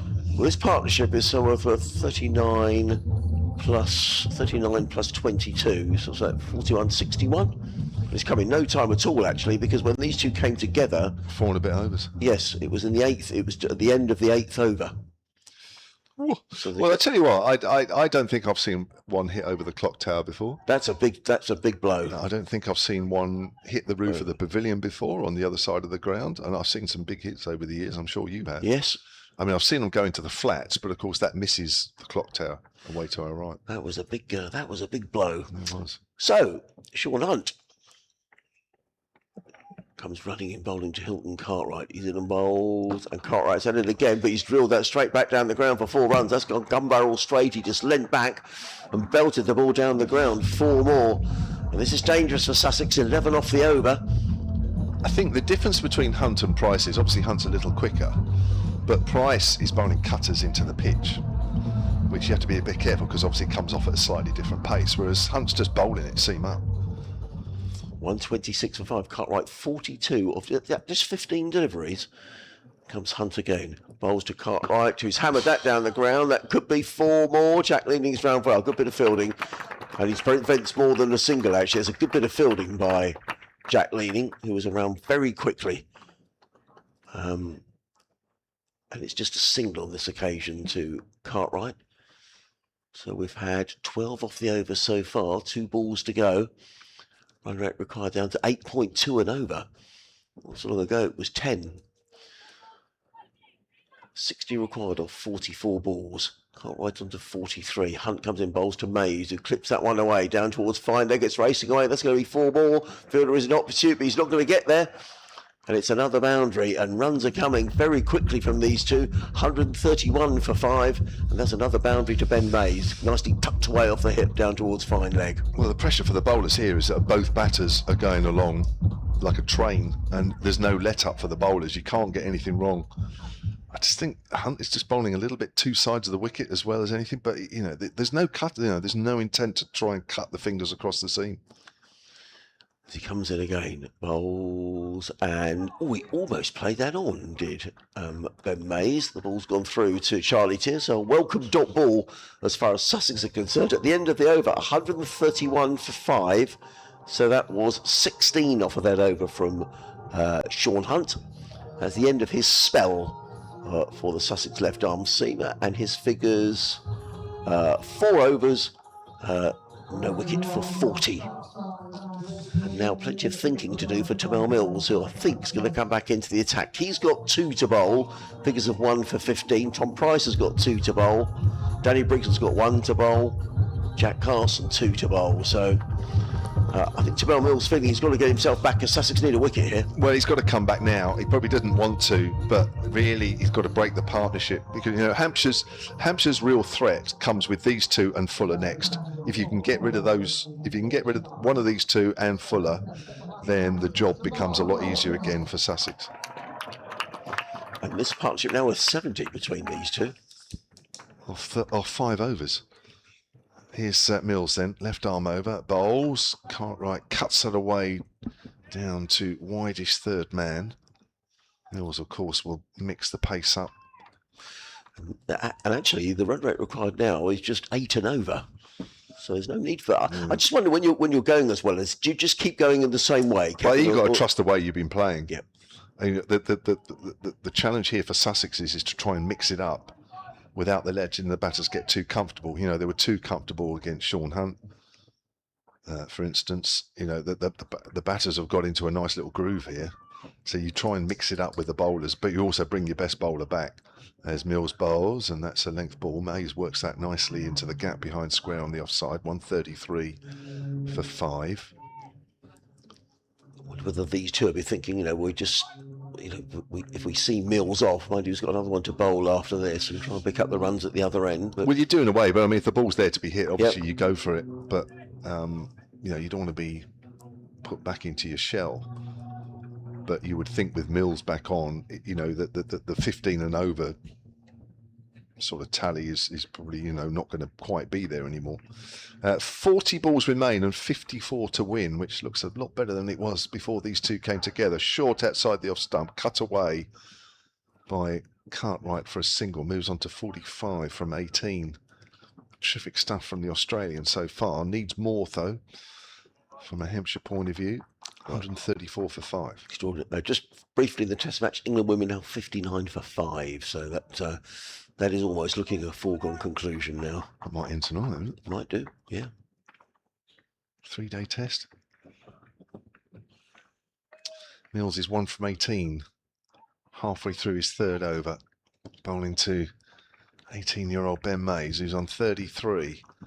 Mays gets a length ball, just plays it back to the bowler. So immediately Mills has just cut those big shots out that the batters were enjoying. 4 balls gone, 3 singles. Yeah. I guess perhaps they just don't feel they need to take a risk in this over.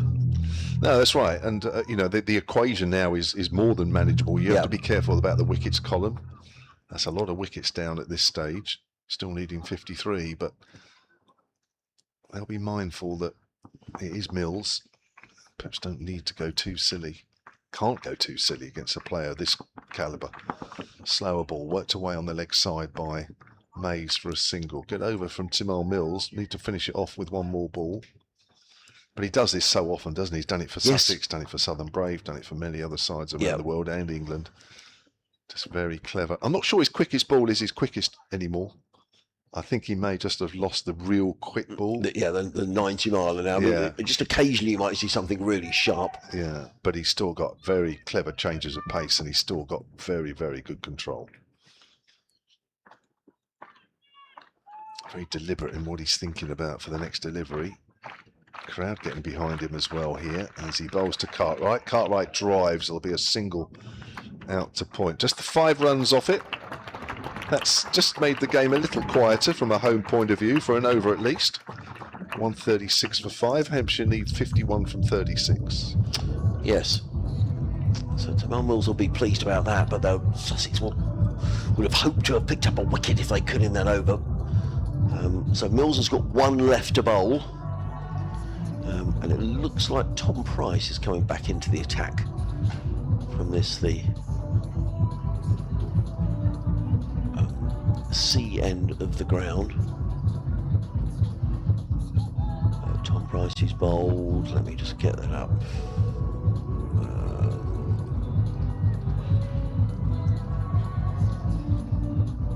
2 overs he's bowled so far, Tom Price. He's having a long chat there to Daniel Hughes, who's fielding at mid-off.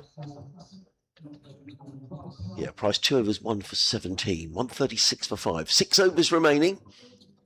51 needed to win for Hampshire to go temporarily at least top of the South Group. And then it'll be a case of waiting and watching the other results as they come in today before Hampshire know who they've got to play and where they're going to go in the quarterfinals. There's a bit of work to do though. In comes Price, comes in and bowls. Oh, that's a good bit of fielding by Top. That was absolutely hammered down the ground. And Price did very well to get anything on that. I don't know what he got in the way of it, but he got something in the way of it. I think it's his inside boot. I think he's lucky. I mean, that's an ankle breaker normally. Wow. He's got lucky there. Stephen Easton sent me a card, actually. I remember we were talking about Garth Rue and Horsham. 1987, Sunday League game. I'll come back to that. In comes Price. Over the wicket bowls. And nicely taken by Charlie Tiers, standing up to the stumps. He beats Mays outside of the off stump. There is no run. Sussex won by 1 wicket. Off 40 overs. Hampshire 216 for 7. KD James run out for 31. Oh, okay. Garth Rue, 8 overs, 2 for 46. Colin Wells. Right. He used to bowl his little seamers, didn't he? He wasn't particularly quick, but yeah, he bowled the bowling. Price in bowls, whipped away onto the onside by Mays. He's going to pick up just the 1, fielded by Thomas, who comes into field. 138 for 5. Mentioned Ian Waring earlier. Yeah. Eddie Waring. 8 overs, 1 for 34. He played in that game. Dermot Reeve played in that game. Whoa. Andy Babington. Yeah. Wicket keeper? No, he was a seam bowler. 6 overs, 9 for 42. Who am I thinking of then, Babington?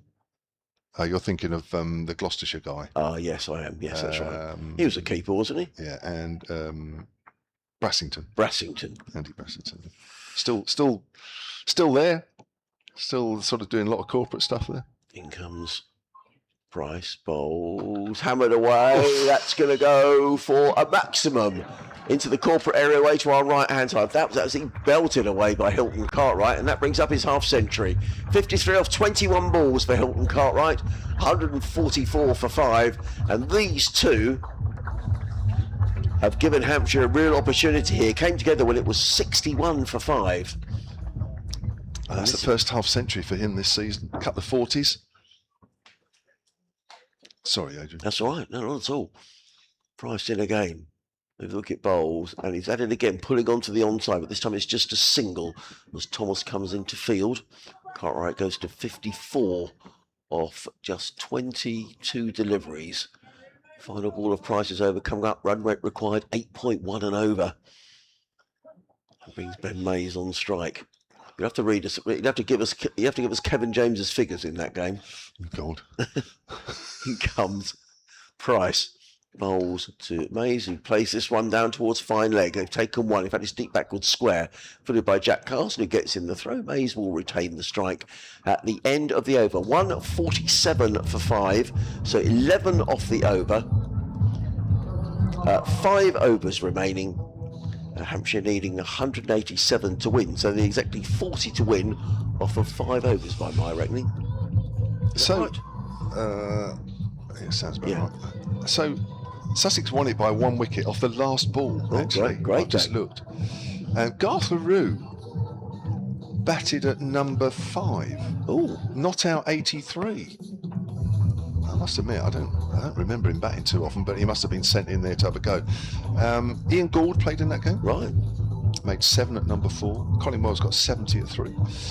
KD James, 8 overs, 1 for 52. All right, okay. Perhaps LaRue took I a got liking Alan to it. Wells out. Okay. There you go. Caught Maru. That might have been slip. Might have been. I don't know. I'm guessing 'cause it normally rains. Might not be. Right, Danny Briggs from the Cromwell Road end. Swept away by Ben Mays, and that will be 4 more. The momentum is definitely with Hampshire here. Yeah, no These question. two have put in an amazing shift. And the total goes past 150. In fact, exactly 150.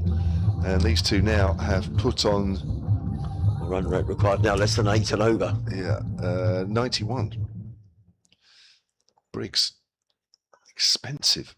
Yeah, he is. Characteristic for him. That's Yeah. just played back to him by Mays. So we've got 28 balls remaining in this game, and Hampshire need 37. These two came together at 61 for 5 in the 8th. Here we are in the 16th. As that's pulled away. There is a deep mid-wicket, and they're going to slide into that. There'll only be a single. It's a good bit of fielding in front of the pavilion. Yeah, very, very good fielder, Tom Alsop. That was excellent. He'll be playing in the 100, but he's an excellent fielder. Very good indeed. 27 balls remain, 36 required. Hampshire have lost their last 3 of 4.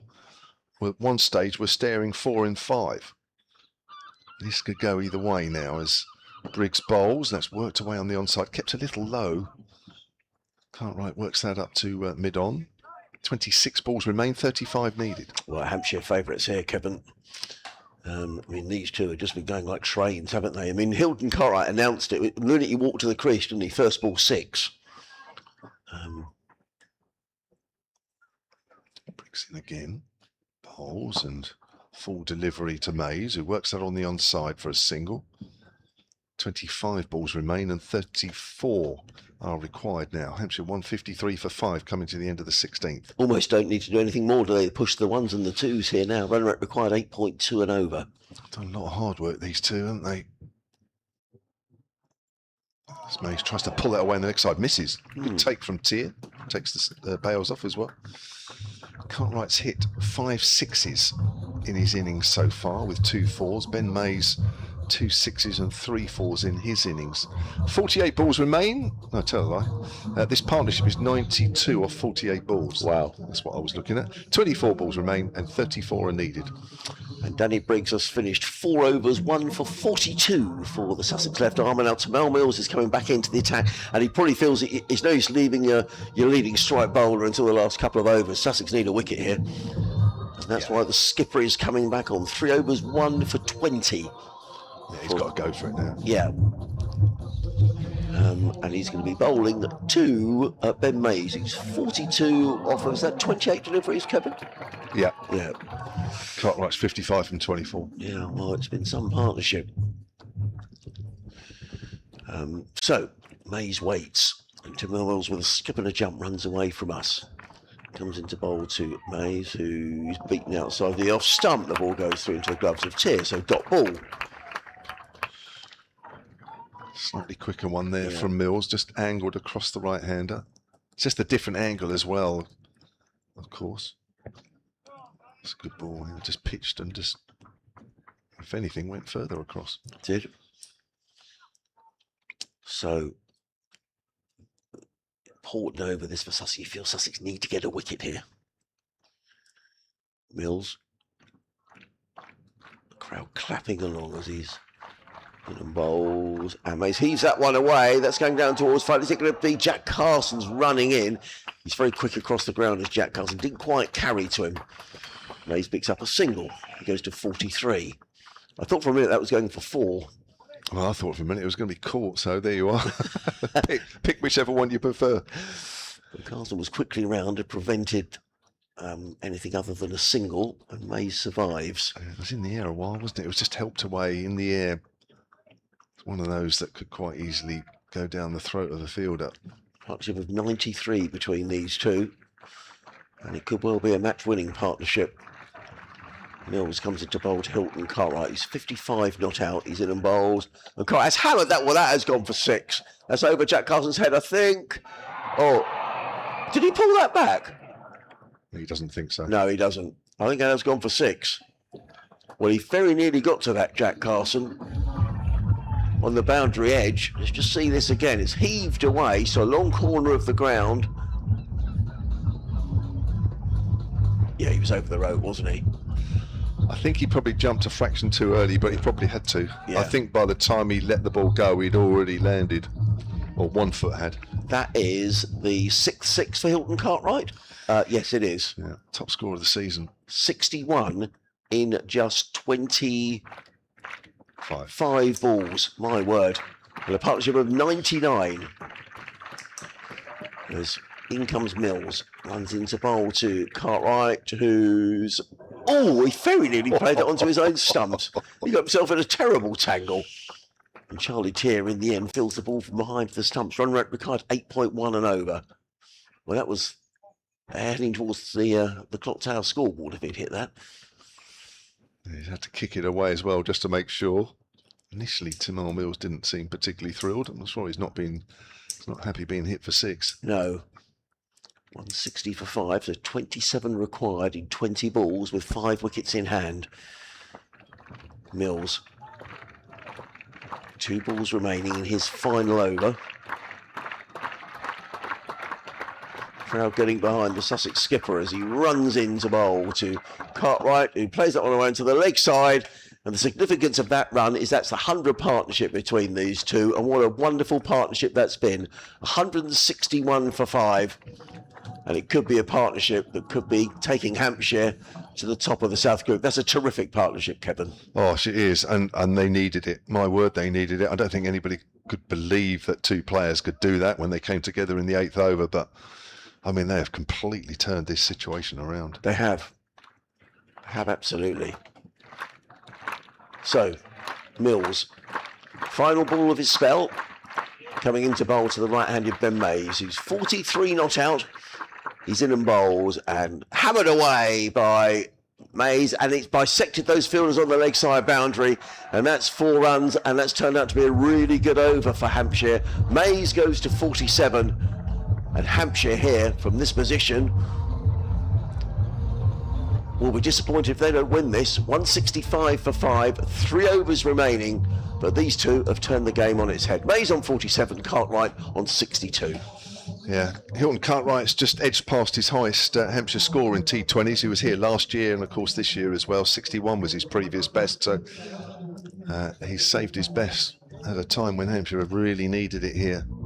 Really struggling at 61 for 5 when Pot Gita was out. 2 wickets in that over when Joe Weatherly hit wicket as well for 34.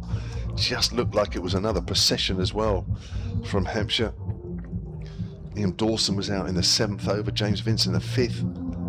But these two have completely changed the complexion of this run chase. 3 overs remain, 22 needed. Those 5 wickets in hand now look more than handy. So Carson, the off-spinner, in from the Cromwell Road end, the far end as we look. He's around the wicket. Cartwright sweeps from outside off stump, goes out towards square leg, and that's well stopped on the boundary. That could have easily sneaked under the body. He's injured, whoever that is out there, isn't he? Yeah, someone's injured. That looks an awkward take, running around that boundary. He's fetched that from way outside off stump.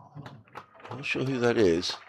Oh, is he landed on his shoulder? Yeah, or his fingers in his shoulder. I'm not sure who that is, actually. He's okay, fortunately. It's It's not Tom Price, is I it? think it's Harrison Ward. I think.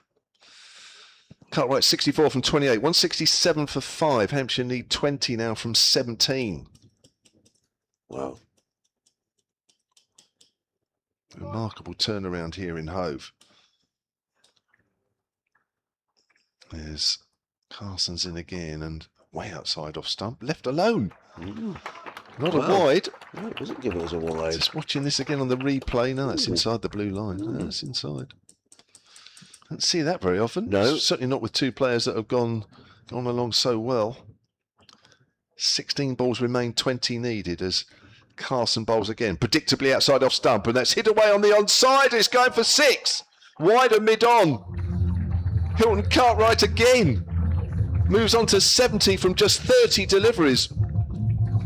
Fetched that from way outside the off stump. It was just past the fielder running around from mid-on. It was catchable high by the time it got past the fielder, but it was always a couple of yards away from him.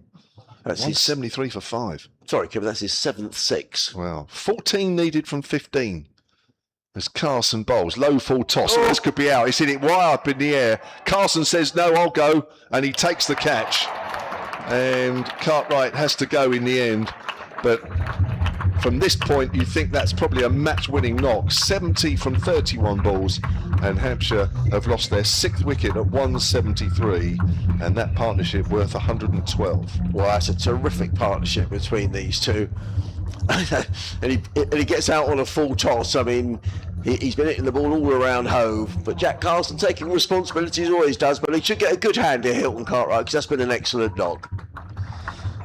Well, it deserves to be a match-winning knock. Yeah. Just absolutely took the ball by the horns and has completely changed the game.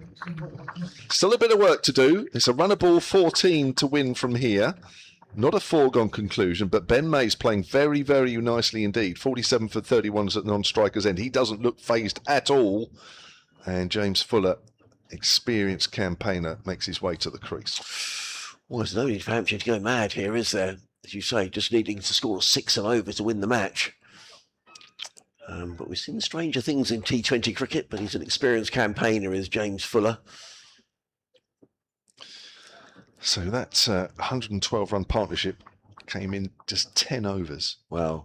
Just shows the value of having two players going along nicely, isn't it? I mean, it's, you know, usually it's one player and others give him a bit of support, but when you've got two players that are playing so well, it just feels as though any total's manageable, even and from what position you're in.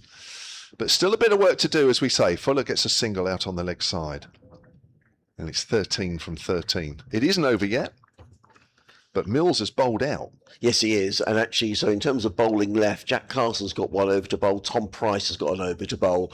So unless they give Jack Leaning an over, I can't see any other alternatives for Tamal Mills. So Mays is 47 not out, equaling his highest score in this competition. That was against Middlesex at the Utilita a few nights ago. As I say, he hasn't played that many T20s. Just works that away. Now there's a mid-wicket in there now, so that is a dot ball. Good over from Carson. Yeah, it was a good over. Yeah, just was a 9 off. There was a 6, wasn't there? Yeah, 9 off the over. So, what's needed to win here? Is that 13? 13 off 12 balls. So, who are we going to see bowling here? Is it going to be Tom Price back into the attack? I suspect it is. Then presumably Jack Carson will bowl the last over. Yeah, Jack Leaning's not going to bowl because he's coming down here to long on. He bowled a couple of overs on Friday against Middlesex. So, it's not quite done yet, but Hampshire will kick themselves, I think, if they don't get over the line from here. Oh, what's that applause for? That's an applause for, I think it was something to do with Jack Carson, maybe. Gloucestershire have lost their game against Glamorgan. Right, which is by good 50 news. runs. That helps Hampshire. Is it you or me, Kev? It's you. Right, Tom Price running away from us, coming into bowl to Fuller, who almost chips that back to Tom Price. That wasn't far away from being a caught and bowled. However, Fuller picks up a single. Charlie Tier standing up to the stumps. He's a bit surprised by a bit of extra bounce then, I think, James Fuller. 175 for 6. So Gloucestershire finish on 28 points. They were second in the group over Central and West. In comes Price, bowls, Mays hammers that one away. He's taken one out to deep mid-wicket. Round comes George Thomas. That's a very good bit of fielding, actually. Very quickly in. It's just the single to Mays. He goes to 48, 176 for 6. 170, yes, for 6. 176 for 6. 11 needed to win in 10 balls. Tom Price back to his mark, right arm seamer. He's going to be bowling to James Fuller, who's 2 not out on the most glorious afternoon here at Hove. In comes Price and bowls, and Fuller heaves that one away out to deep mid-wicket. It's just a single again, fielded by Thomas, who comes in. So 3 singles off the first 3 balls of the over. Fuller on 3, Mays on 48. 10 runs needed off of 9 balls with 4 wickets in hand. I never thought he'd get this close at 61 for 5. No, not did I. So a great finish here on 5 Sports Extra 2. As Tom Price wants a change to his field. There has to be 4 men inside the 30-yard circle. As Price is just tampering with his field on the offside. 3 men saving 1 on the offside, 1 on the leg. As in comes Price, bowling to Mays, and Mays hammers that one onto the leg side. Again, it's just going to be a single as Thomas comes into field. Gets in the throw. So 4 singles off the over. Mays goes to 49. 178 for 6. 9 needed off 8. I noticed Tom Price ran back to his mark there. I'm just wondering where the cut-off is here. They're 2 minutes away. So it might be all right, actually. So 2 balls to go from Tom Price. In this, the 19th over. He's in and bowls. And now he's had a swing and a miss as Fuller. Charlie Tier, I don't think, has taken that cleanly. Price is running back to his mark. He whipped off the bail, so he did take it cleanly. Well, 1 ball to go in this over. That's a dot ball. 9 needed off 7 balls. Good over this from Tom Price.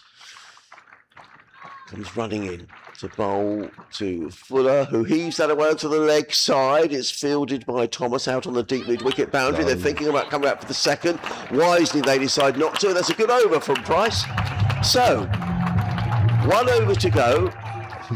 178 for 6. 9 needed.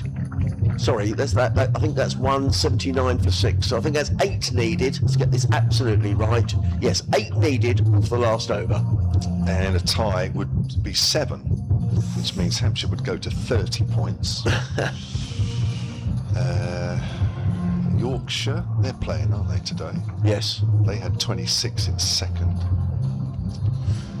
Gloucestershire had 28, but they lost. So it then depends on Yorkshire, really, because assuming Surrey, of course, win tonight. Well, it is going to be Jack Carson who's going to bowl the last over. Wow. Here we go then. Crowd have invested in this now, isn't it? It was very flat, wasn't it, earlier? It was. Looked like a bit one-sided. Now, 9 to win off 6. He's always played a missing outside the off stump. Oh, and Fuller's trying to sweep that away from way outside the off stump, and it's a dot ball. Oh dear. I'll tell you what, that's very close to a wide. He needs to give the strike to Mays here, doesn't he, Fuller? 8 off 5. 179 for 6. Carson with his off spin. Round the wicket again. Bowls, and Fuller hits it off an inside edge. It's running away for 4, surely, and it does. 4 runs off the inside edge. Hampshire fans jumping up and down in the corner of the ground. That's unfortunate for Jack Carson, isn't it? I mean, it took a huge heave at that. Big inside edge.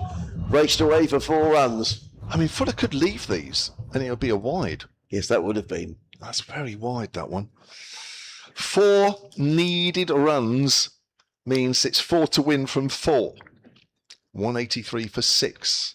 Carson to Fuller once more. Fuller swings that away. He's going out in the covers for a single. They're jogging through. 3 from 3. 184 for 6. Remember, tie will give both these sides a couple of points each.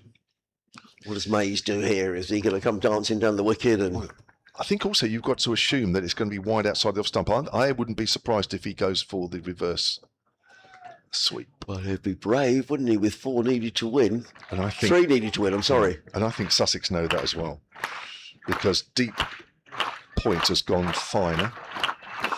I would be tempted to bring somebody over if Carson's going to bowl way outside the off stump. I'll have to wait and see. 3 of 3.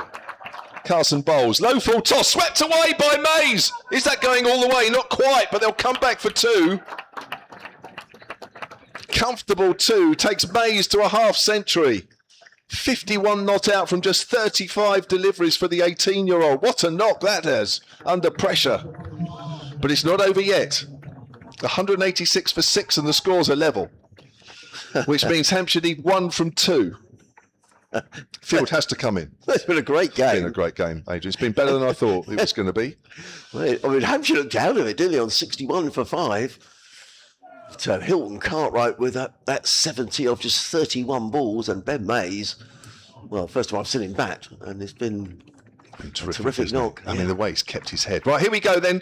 The second of the last ball, and they're swept away by Ben Mays, and there's the winning runs. 4 runs takes Mays to 55, and Hampshire win this game by 4 wickets. It gives them a valuable 4 points. I'll give the table details such as they are at the moment, but I would stick my neck out at this stage and say that Hampshire will qualify as the best second place side. But I think I might do some calculations just to make sure. But well done, Hilton Cartwright. Well done, Ben Mays. Well done, Hampshire. And they've arrested a run of 2 defeats and arrested a situation at 61 for 5 in the 8th over, where it looked very much as though a Sussex win was on the cards. But Mays and Hilton Cartwright, with that 112-run partnership in 10 overs, completely changed the game. And Hampshire, I'm keeping my fingers crossed, can look forward to a home quarter-final tie on Wednesday. Well, what a terrific game of cricket.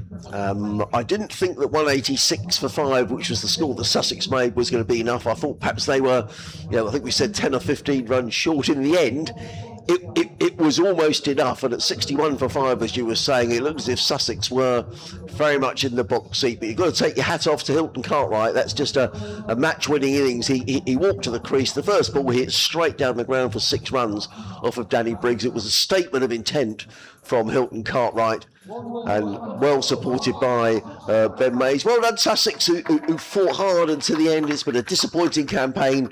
They've only won 3 of their 12 games. But they'll take some heart for that performance today. But well done, Hampshire, and best of luck, Kevin, in the quarterfinals, wherever you place and wherever you go. And with Hilton Cartwright in this sort of form, Hampshire could well be back for another finals day. Well, let's hope so. I'm just having a very quick look now.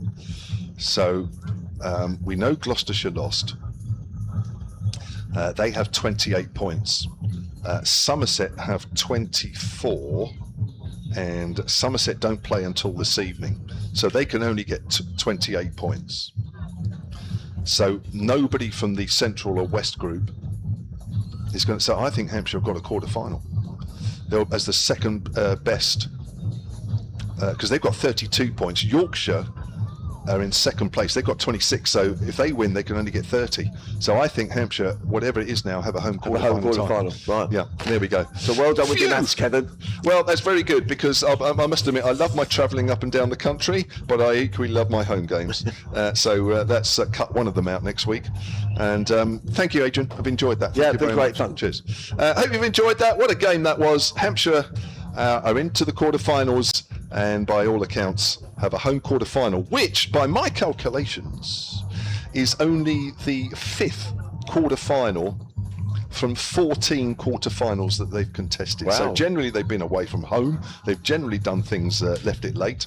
But this year we can look forward to a game at the Utilita Bowl, and I don't think it's confirmed yet, but my information is telling me that those games, or certainly the game at the Utilita Bowl, will probably start at 4:30. Adrian, thank you very much. Thank you. That's all from Hove.